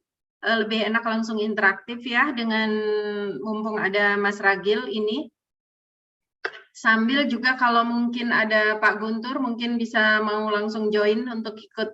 Saya sudah bergabung, Mbak Ila. Wah, sudah bergabung, sudah dengar semua dong Mas ya pastinya. Luar biasa, saya udah belajar setengah semester dari Mas Ragil barusan. Siap. Saya silakan Mas Guntur, boleh sambil menunggu ada pertanyaan dari teman-teman. Ini sangat luar biasa. Saya kangen masuk Maragil ini kawan saya milenial ini. Saya kalau dengan beliau ikut milenial ini. Jadi sebelum pandemi lalu saya ada aktif di 2 organisasi bersamaan beliau. Satu di Iluni UI ya, Mas Ragil dari FEB kan, ini dan aktivis. Kedua adalah di Arus Baru Indonesia. Nah, jadi Mas Ragil ini aktivis Arus Baru Indonesia yang didirikan oleh Pak Wapres, Pak Kiai Ma'ruf Amin, dan yang concern pada ekonomi kerakyatan. Saya bersama beliau sama-sama di tim perumus ekonomi kerakyatan.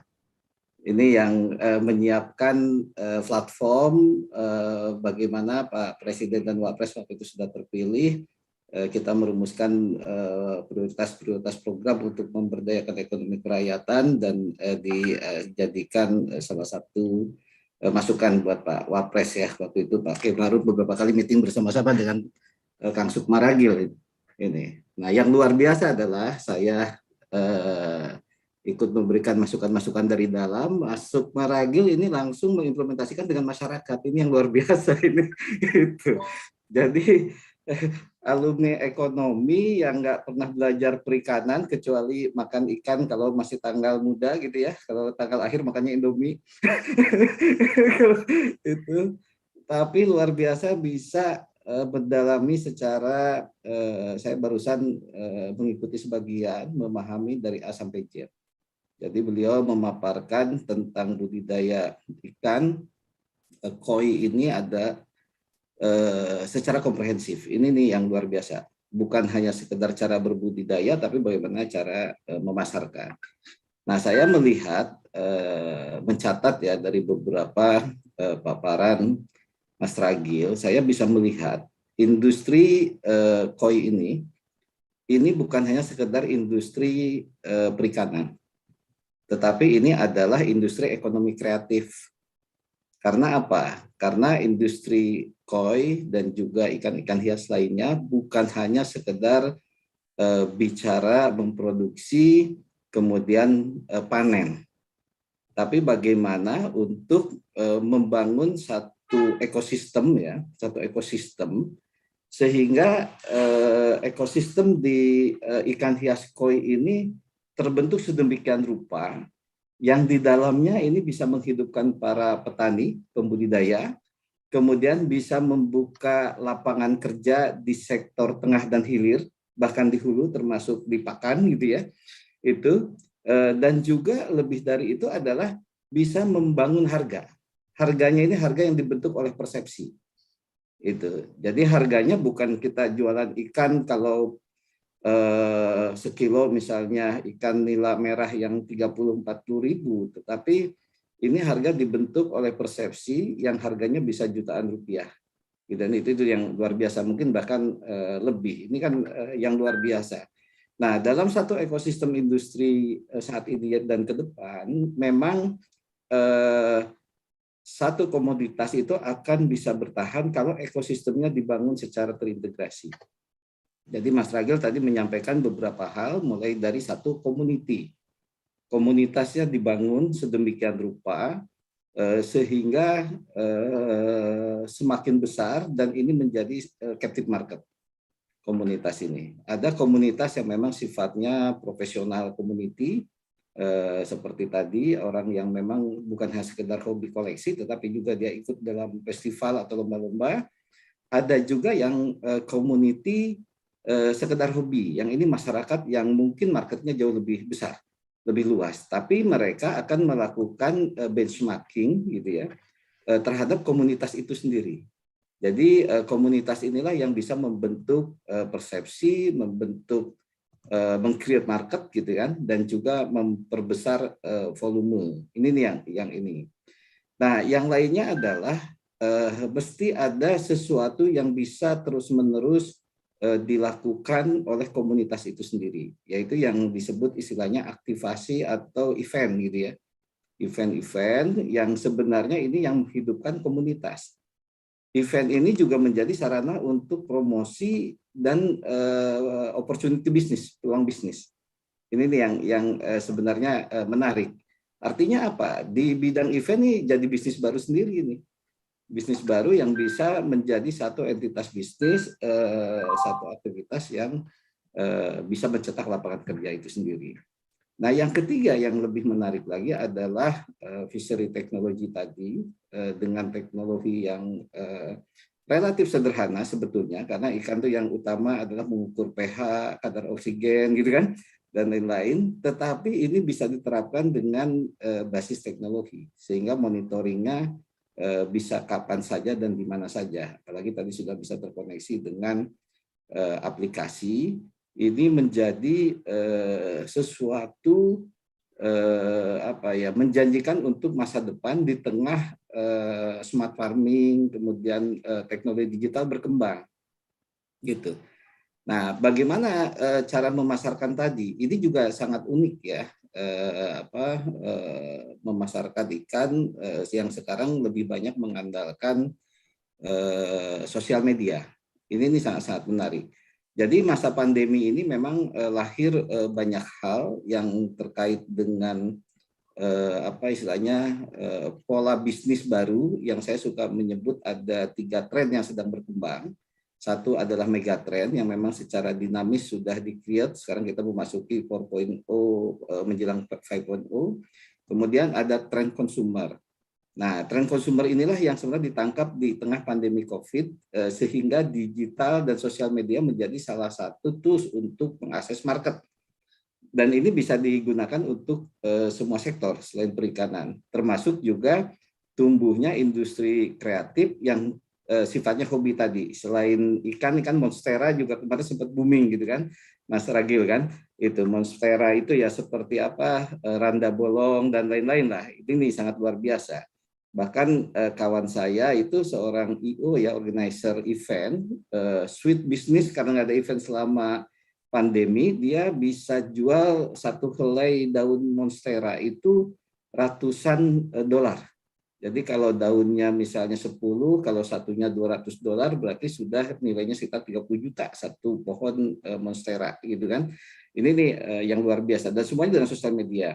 Nah, di ikan juga sama. Jadi ikan hias ini, ikan koi, sebelum koi kemarin membludak awal-awal pandemi, cupang yang sempat ini ya, yang sempat booming gitu kan, itu dan kemudian koi, dan koi ini bertahan lama lebih setahun di tengah pandemi, tetap menjadi idola ya, cupangnya melempem. Nah, sekarang itu PR-nya adalah bagaimana ekosistem tadi terbentuk terus dan harganya bisa terus sesuai dengan harga persepsi tadi. Harga yang dibentuk oleh market, harga yang dibentuk oleh nilai-nilai, karena yang ditentukan harganya nilai. Misalnya saya nggak ngerti itu kalau misalnya garisnya ke kiri itu harganya lebih mahal atau lebih tinggi, atau warnanya kuning atau warnanya merah yang lebih mahal. Jangan-jangan saat ini yang berwarna merah lebih kuat gitu kan ketimbang warna yang mungkin hijau misalnya atau apa gitu. Nah, di koi banyak hal lah yang memang ini. Tapi yang utama adalah tadi bagaimana ekosistem itu dibangun. Nah, ketika harga itu dibentuk persepsi, kunci yang harus dipegang lainnya adalah HPP. Jadi harga pokok produksi ini harus tetap tanpa terpengaruhi dengan harga jual. Ini nih yang utama nih, harga produksi ya, harga pokok produksi. Karena apa? Ketika harga persepsi ini mengalami penurunan, jangan sampai HPP-nya tidak mencapai. Nah, ini yang sebetulnya bisa ini. Sehingga nanti akan muncul bottom price-nya itu berapa kalau misalnya itu tanpa ada nilai-nilai tambahnya. Jadi hanya jual ikan koi-nya aja. Tapi ketika ikan koi itu motifnya bagus atau istilahnya polanya lebih menarik, harganya akan jauh lebih menarik. Nah, saya yakin apalagi tadi Mas Ragil sudah menyampaikan bagaimana peluang untuk milenial, generasi muda, para petani urban bisa memanfaatkan lahan sempit. Dan itu bisa menjadi sumber pendapatan yang luar biasa. Bisa langsung budidaya, bisa juga menjadi trader, bisa juga di situ mengembangkan sektor-sektor turunannya, mulai dari pakan dan lain-lain. Mungkin ini beberapa catatan aja Mas Sukmaragil yang pasti saya 2 tahun tidak bertemu surprise, dan saya dengar sudah sukses telah menginisiasi ini, dan memilih ke kampung adalah pilihan yang paling tepat gitu ya, dan bisa memberikan dampak ekonomik dan dampak sosial yang sangat besar. Apresiasi ini buat Mas Sukmaragil, dan semoga ini bisa menginspirasi banyak orang, baik anggota-anggota Intani maupun peserta webinar lainnya.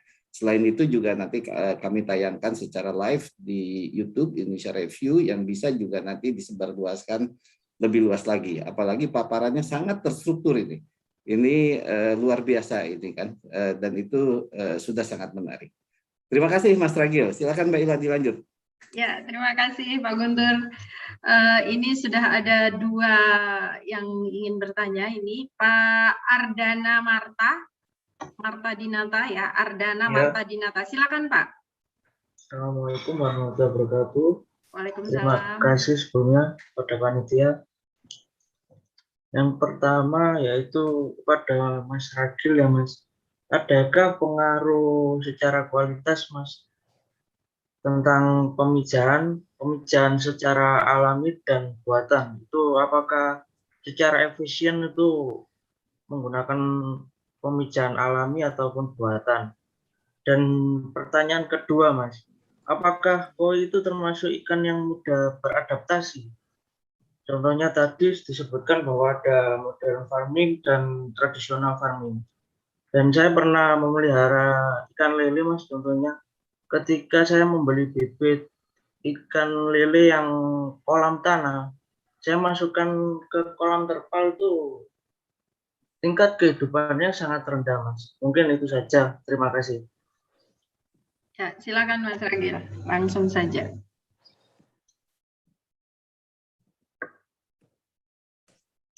Mas Ragil masih di mute. Masih mute ya mic-nya di ini Mas. Saya nyalakan dulu.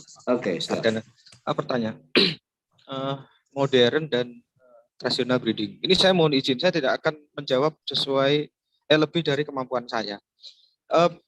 Masing-masing tentunya akan ada keunggulan baik tradisional atau modern. Kalau modern tentunya akan dengan mudah menghasilkan banyak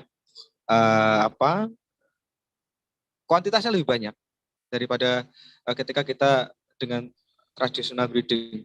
Karena apa? Koi pun tidak seperti makhluk hidup yang lainnya, tidak selalu dia itu siap breed ya. Jadi dia tidak selalu hamil dan tentunya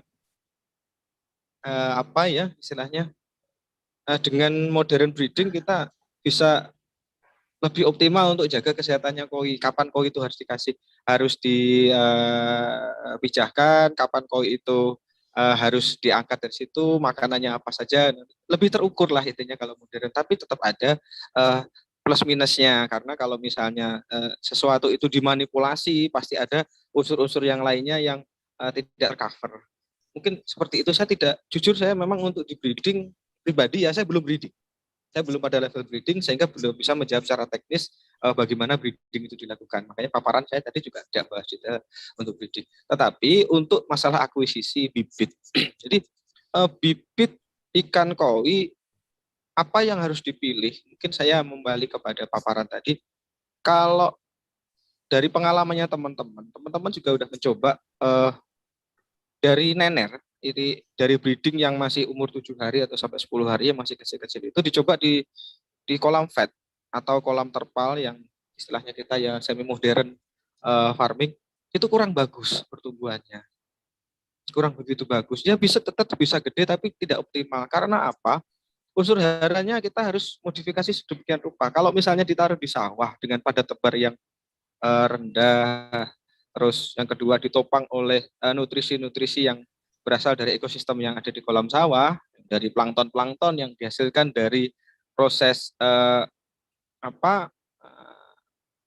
fermentasi, misalnya dari udangnya atau dari makhluk-makhluk yang di sana, itu sangat menunjang untuk pertumbuhan ikan. Selain dikasih juga makanan berutuh. Jadi kalau di koi, teman-teman kami di grup saya terutama itu lebih memilih salah satunya kalau menebar nener tetap di kolam sawah karena nutrisinya lebih gede. Kalau lele belum bidang saya kurang begitu paham. Nah mudah-mudahan menjawab. Jadi kalau misalnya nebar nener koi yang lebih baik di sawah. Baru pada umur pada seleksi kedua, ya. Seleksi pertama itu 1,5 bulan, seleksi kedua itu bisa pada umur 2,5 atau 3 bulan itu kira-kira 10 cm minimal. Itu baru oke untuk dibawa ke kolam fed atau ke modern farming. Karena apa? Kita udah mengetahui kualitas ikannya mana yang terbaik dari situ. Diambil kualitas yang terbaik, ditebar dengan pada tebar yang ada panduan umumnya di sana. Yang kalau teman-teman kemarin menemukan, kalau nggak salah ya, kalau di sawah itu kan tadi sekitar 1 meter itu antara 1 sampai 2. Nah, tapi kalau di kolam fed karena sirkulasinya bulat, mempengaruhi pergerakan ikan dan macam-macam, ya bisa 3 atau 4 itu pada targetnya pada hasil akhir. Jadi pada ukur-ukuran 30 itu idealnya 1 meter itu ya sekitar 3 ekor. Jadi kalau misalnya 10 cm berapa, ya itu ada perhitungan.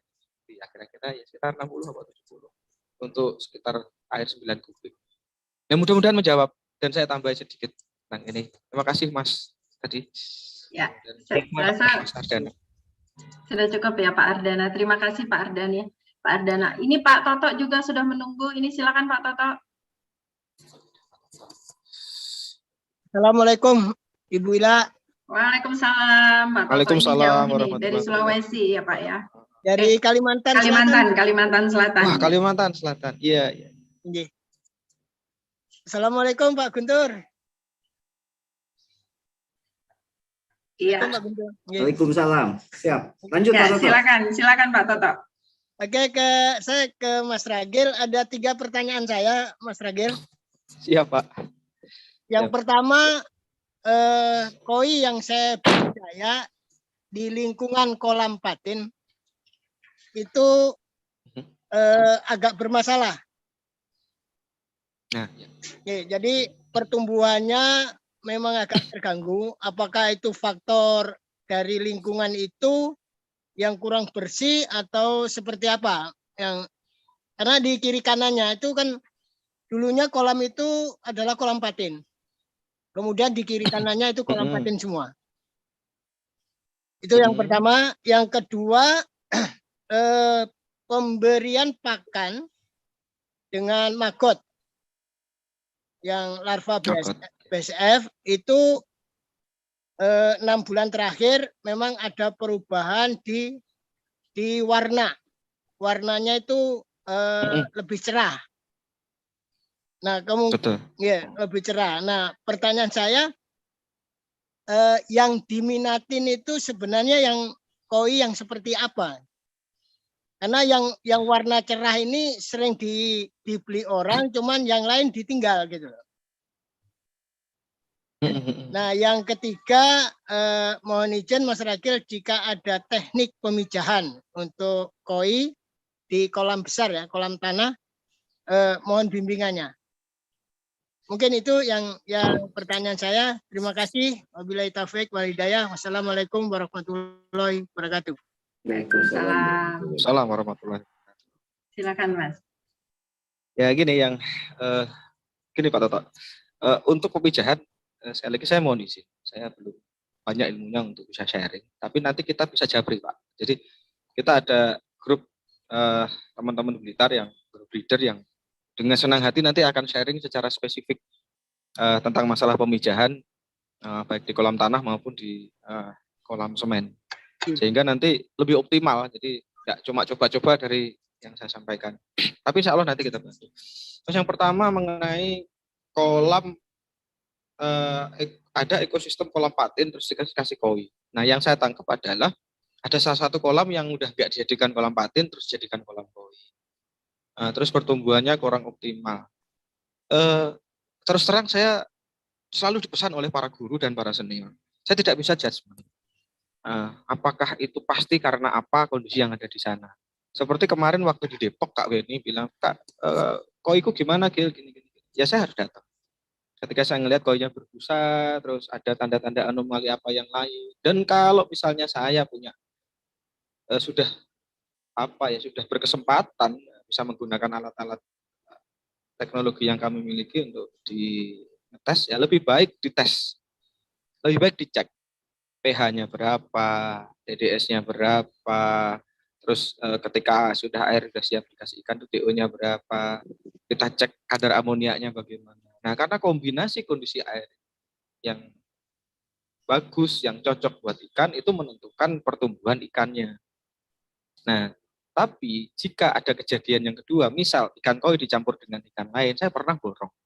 Saya pernah jadi belajar jadi pedagang itu borong bareng saudara saya, borong ikan yang masih ada di kolam. Dan saya tidak tahu kalau di dalamnya itu ada ikan gurame. Waktu di saat ada ikan gurame, ya ikan koinya kecil-kecil Pak. Karena dia kalah makannya. Itu dalam konteks ditebar bersama. Karena tentunya ikan koi akan kalah agresif makannya dengan ikan-ikan yang lain. Terus yang kedua pada terbarnya jadi sangat padat sehingga ikannya nggak dapat pengaruh. Nah, bagaimana tebakan saya? Nah, saya nebak juga berani-berani enggak. Yang terjadi apa dengan kolamnya? Mungkin angka lebih baik nanti Pak Toto juga jabri, nanti saya sampaikan nomor WA saya di sana. Bisa di foto-foto, video, atau kita ngobrol lebih lanjut tentang Iya. data yang paling konkret. Apa sih yang di lapangan di situ? Siapa tahu kita bisa bantu untuk merekayasa atau menyesuaikan kondisi kolamnya biar cocok untuk ekosistem pengembangan koi. Nah, pertanyaan yang kedua, bagaimana dengan nilai jual? Koi mana sih yang nilai jualnya bagus? Secara umum, Pak. Koi yang nilainya jualnya paling bagus ya sesuai yang dengan grading. Kalau udah masuk di grade bagus, super, atau SQ, atau HQ, atau A namanya. Nah, gradingnya gimana sih, Mas? Nah, ini saya pernah ngetes teman yang nggak pernah tahu tentang koi. Kita ngeliat koi di dalam kolam ada berapa puluh ekor. Mana yang bagus menurut kamu? Udah yang paling bagus harus. Itu orang tahu paling bagus. Karena tadi lah persepsi juga. Ada persepsi, ada kesamaan persepsi. Tapi yang menentukan itu apa? Itu kita biasanya kita ngeliat gambar, Pak. Jadi saya tadi nggak nyampaikan gambar di slide saya tentang beberapa kualitas koi yang jadi standar umum ketika dia di kontes. Semakin kita ikut kontes, semakin tahu. Tapi ada beberapa ikan yang sudah diupload yang dari kontes-kontes itu. Nah, kita bisa identifikasi pertama dari situ. Oh, ikan yang di kontes seperti itulah yang ikan yang bagus sekali harganya. Indikatornya. Yang kedua, kita ngelihat secara umum lagi, kalau cuma sekedar beli atau menjual, itu dari pola, Pak. Kalau polanya tajam, garisnya itu tajam. Jadi antara misah atau jadi satu, nah itu menentukan semakin dia kelihatan misahnya, terus ada polanya, pola tertentu yang terbentuk di situ kelihatan dari atas. Itu semakin bagus kualitas. Dan bentuk polanya macam-macam. Nah, salah satunya yang kalau dari tips teman saya, misalnya kalau pohaku itu jangan sampai kena matanya merah. Kalau koi merah putih itu kan. Nah, kalau ditanyakan warnanya yang tajam, yang cerah atau gimana, sebenarnya bukan cerah, Pak, tajam. Jadi hitamnya itu tajam dan kelihatan kayak nganu, Pak, dalam gitu loh. Jadi itu kan berlapis ya namanya pigmennya itu kan nggak cuma di permukaan saja atau di dalam saja yang jadi kategori, tapi dia dari dalam sampai keluar tuh kental sekali. Nah, beberapa minggu terakhir teman-teman kemarin belanja koi beberapa kolam ya.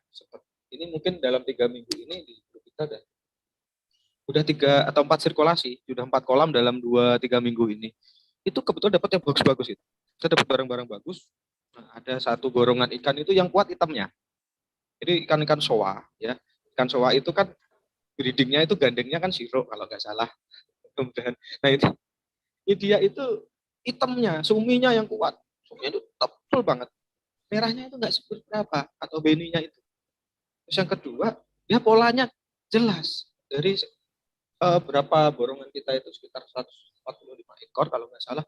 Kebetulan ada yang sudah jadi indukan, sudah hamil karena panjangnya memang udah hampir 40 cm gitu. Jadi kualitas yang pertama itu warna itu gimana? Bukan cerah atau ininya, tapi ketajaman. Kalau merah dia merah tajam.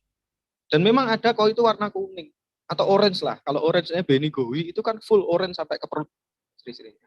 Tapi itu menyala. Warnanya itu tajam, tebel. Nah, kelihatan tebel kalau dipegang itu, oh itu tebel. Nah itu masuk ke pasar Padang kalau bahasa kita di Jawa. Atau pasar iwak sing apik, grading B, A sampai ke bisa jadi kalau kita wah ada super. Nah, kira-kira seperti itu Pak untuk yang ikan apik sing nomor loro bodi. Kalau akhir-akhir ini sebagai informasi kemarin kita kayak soragoi ya, jenis-jenis soragoi yang untuk ikan penjina itu bodinya yang bulky yang disuka akhir-akhir ini. Tidak tahu kenapa dulu 10 tahun yang lalu atau yang zaman klasik itu adalah bodinya yang kayak rudal. Terus ada yang pernah slim. Ya terus kayak rudal gitu, terus akhir-akhir ini yang bulky yang berotot. Jadi sempat ada pertanyaan tentang berotot yang mungkin kita bisa gali lagi di diskusi-diskusi pribadi atau diskusi selanjutnya. Jadi warna body ya, termasuk juga tadi seimbang. Jadi kanan kiri itu warnanya seimbang. Misalnya kalau siro itu harus ada mutogoronya yang kayak di kuping. Jadi di siripnya ada hitam-hitamnya. Kalau misalnya untuk showa kita atau maruteng ada ya soal yang model maruteng ya di kepalanya itu yang kayak model tanco ada bulatnya itu kan yang bisa bulat ya yang bentuknya bisa kelihatan bulat. Jadi tapi patokan utama ikan itu bagus yang bisa mendekati yang di kontes, mendekati ke kontes. Kita lihat ikan-ikan hasil kontes di Facebook di mana itu sebagai acuan itu. Dan yang kedua selanjutnya ya exercise. Kalau ada teman-teman lagi seleksi ikut kegiatan saya itu Pak. buruh nyensir iwak, Pak. Kalau pulang dapat keropiokan, kadang saya jual, kadang saya goreng. Buruh nyensir iwak, kata teman-teman, kamu 30 kali aja nanti ngerti, bisa bedain ikan yang paling jelek sampai paling bagus, bisa ngejual dengan harga yang jelek. Buruh nyensir. Jadi kita cari, bro, wah, waya nyensir 1,5 bulan. Saya langsung ke sana bawa jaring, saya bantu sungin gini kan. Saya ngeliatin aja orang nyensir, lama-lama saya bisa milih. Terus di mana nyensir? Nyensir mulai dari 1,5 bulan, umur 2,5, umur 3,5, dan seterusnya. Sampai kadang-kadang saya nggak punya duit juga buat kulaan. Udah habis uang, ikut aja. Ada orang borong, ikut aja. Oh, borong sing itu sing apik iwak. Lama-lama kita paham. Yang kedua, lebih cepat paham kalau laku. Jadi kalau kita bahasa kami itu kita pinter kalau udah jualan, Pak. Kalau udah laku, saya dulu mohon izin ada senior saya yang beli 2 ikan. Terus ketika saya lepas, saya jadi tahu, oh itu yang namanya tanco, platinum tanco. Karakternya seperti ini. Terus yang ori seperti ini, bodinya kayak gini. Dan seterusnya. Harganya yang cocok untuk itu sekian. Dan itu pantas orang yang nggak komplain. Ikannya sekian. Nah kira-kira gitu Pak Toto. Nanti kita lanjut di WA soal spesifik masalah kolam, karena itu penting. Oke. Terima kasih. Pak Toto. Ya, terima kasih Pak Toto. Kalimantan Selatan. Terima kasih Pak Toto atas pertanyaannya ya, sudah ikutan di sini. Kemudian terima kasih juga Mas Sukma. Mas, ini banyak sekali sebenarnya memang pertanyaan yang kalau seandainya dijawab pasti panjang ya. Jadi makanya mungkin kita perlu, nanti kapan kita akan bikin lagi sharing mungkin khusus kita ambil kan tadi ada 4 atau ada beberapa bisnis yang bisa digali dari koi ini. Mungkin nanti kita harus pilih satu-satu. Di sini saya lihat ada juga ini yang hadir dari komunitas ikan koi ya. Ada Mas Dika. Mas Dika ini juga dari Asisten Stafsus Wapres. Boleh Mas Dika ikut sharing Mas Dika? Cerita tentang komunitasnya mungkin atau apa Mas Dika? Siap. Terima kasih Mbak Ila, Mas Guntur. Mohon maaf nih nggak bisa open video lagi sambil kerja. Ini sedikit dadakan, tapi kebetulan saya sangat happy ya di sini ada, karena sudah mulai Intani ini mengangkat untuk ikan hias ya, terutama ikan hias. Saya Mas Ragil, saya newbie Mas Ragil. Saya hanya bukan koi ya, ikan hias, hanya penghobi ikan hias Mas Ragil. Kebetulan saya lebih tepatnya awalnya saya berangkat suka ikan mas koki dari 2012. Kebetulan sudah iseng-iseng ikut kontes di Malaysia, di Thailand, di Hong Kong untuk ikan mas koki. Terus terakhir juga suka cupang, ikan cupang segala macam ya. Dalam artian di sini diskusi aja, sharing saja. Memang saya sangat senang ya Intani. Mungkin Intani juga bisa membantu mendorong, karena memang potensi ikan hias ini sebenarnya sangat luar biasa ya menurut saya. Ekosistemnya juga sudah luar biasa. Ketika saya bermain memiliki hobi ikan hias, saya melihat ekosistemnya dari mulai pencari pakan saja, contoh misalkan. Beberapa teman-teman dari mulai cacing sutra ya Mas Ragil ya, cacing sutra, dan lain-lain, itu untungnya luar biasa gitu loh. Bahkan di sekitar rumah saja dia dari hanya cari cacing sutra berangkat pagi, terus sore dia turun lagi, penghasilannya bisa mengkuliahkan anak sampai kuliah ya, menyekolahkan anak sampai kuliah. Nah, aku pikir juga potensi ikan hias, terutama aku diskusi dengan teman-teman di ikan mas koki ya, terutama ya. Ternyata Indonesia ini juga peringkat nomor 3 ekspor ikan mas koki di dunia, gitu loh. Ini untuk ikan-ikan mas koki ya. Aku pikir ikan mas koki, ikan koi dan lain-lain tidak terlalu jauh berbeda ya. Dari unsur genetik, unsur grooming, terus kontes dan lain-lain. Makanya aku pikir, aku juga melihat Mas Guntur di sini, teman-teman Intani bisa mendorong bahwasanya KKP ini juga harus fokus terhadap mendorong potensi budidaya ikan hias, terutama air tawar ya. Karena sebenarnya potensinya sangat luar biasa.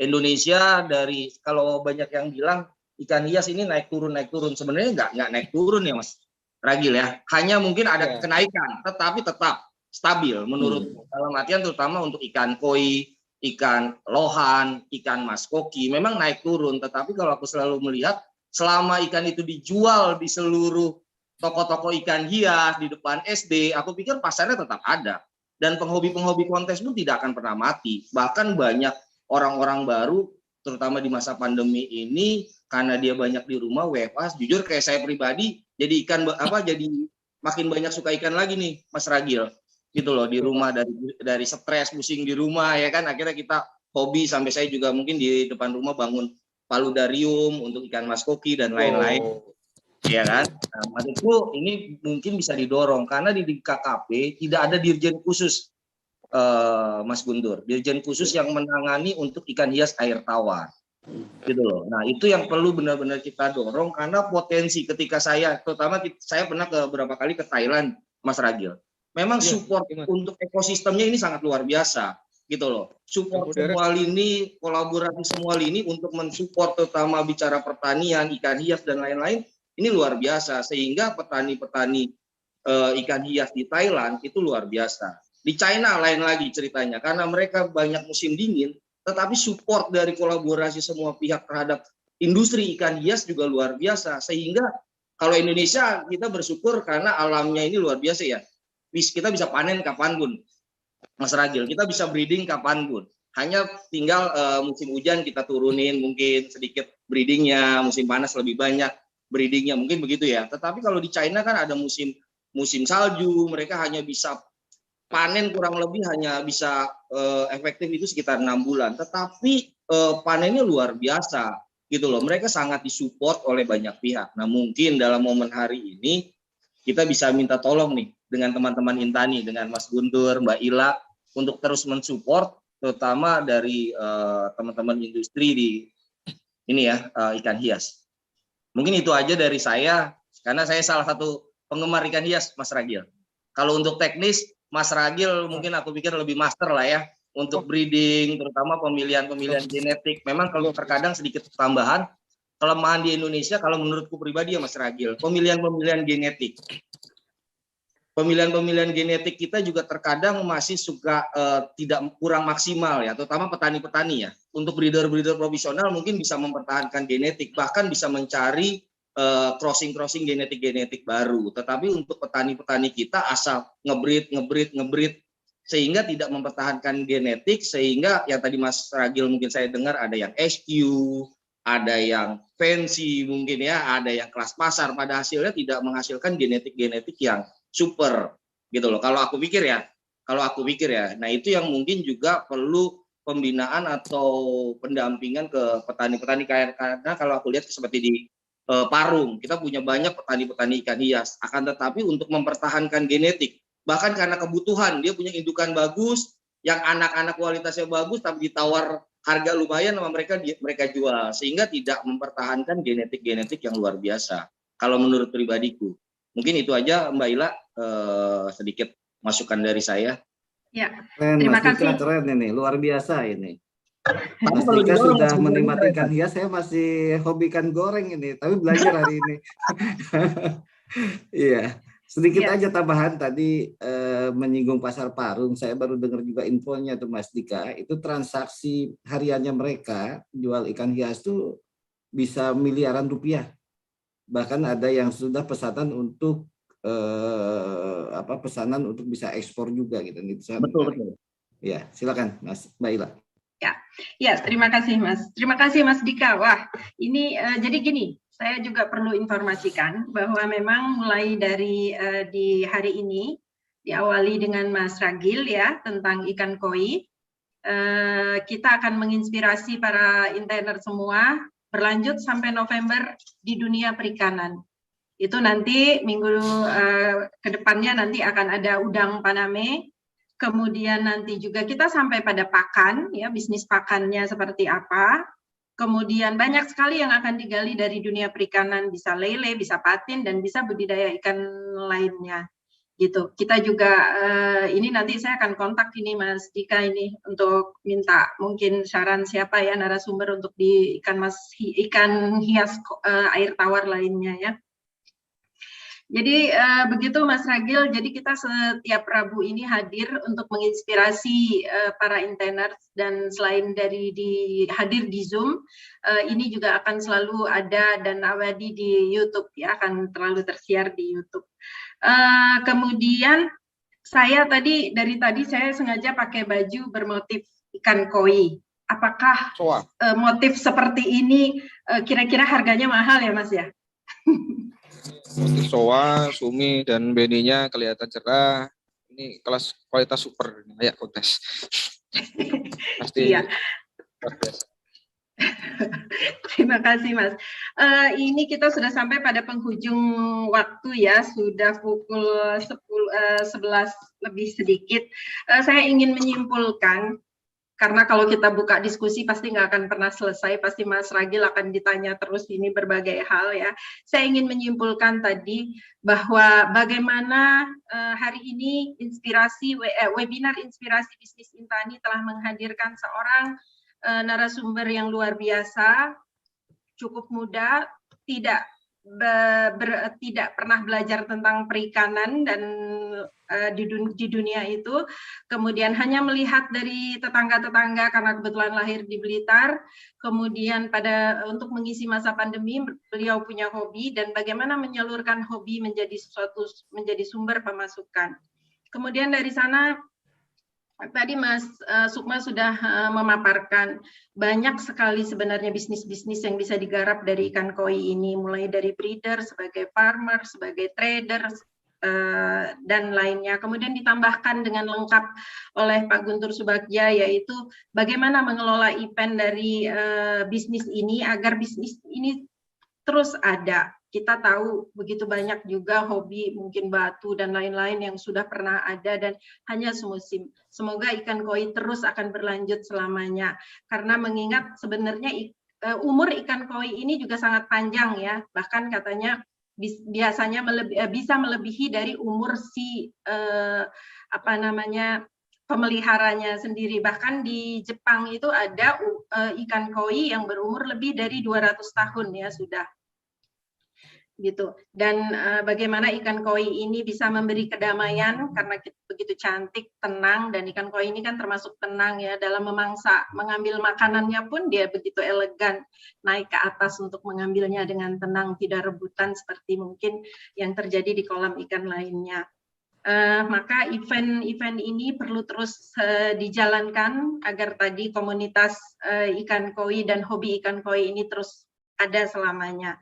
Kemudian juga banyak sekali bisnis yang bisa digarap dari sini, termasuk dari bisnis pakan. Mungkin nanti pada sesi berikutnya ketika kita masuk pada bisnis pakan, juga akan disentuh tentang pakan dari ikan koi ini. Seperti itu tadi banyak sekali kesimpulan yang sudah kita catat dalam ini. Mudah-mudahan para intainer semua dapat mengambil inspirasi dari pembicaraan kita selama 2 jam tadi.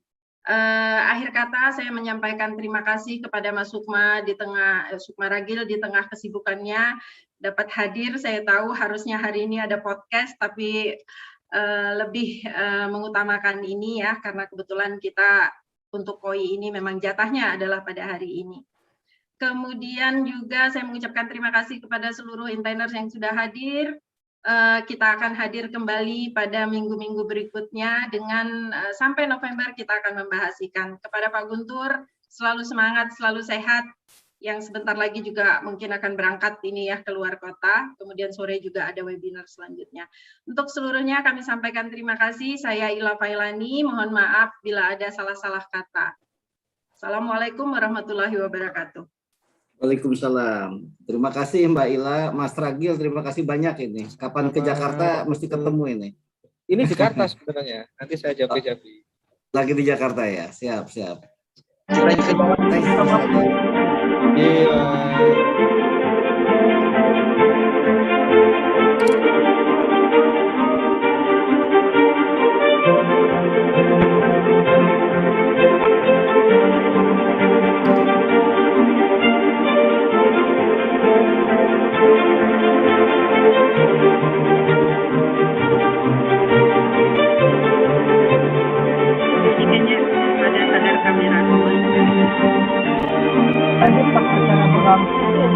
Sudah semua. Ya. Oke, kalau sudah terima kasih. Terima kasih. Oke, kita tutup ya. Sudah ya. Terima kasih juga.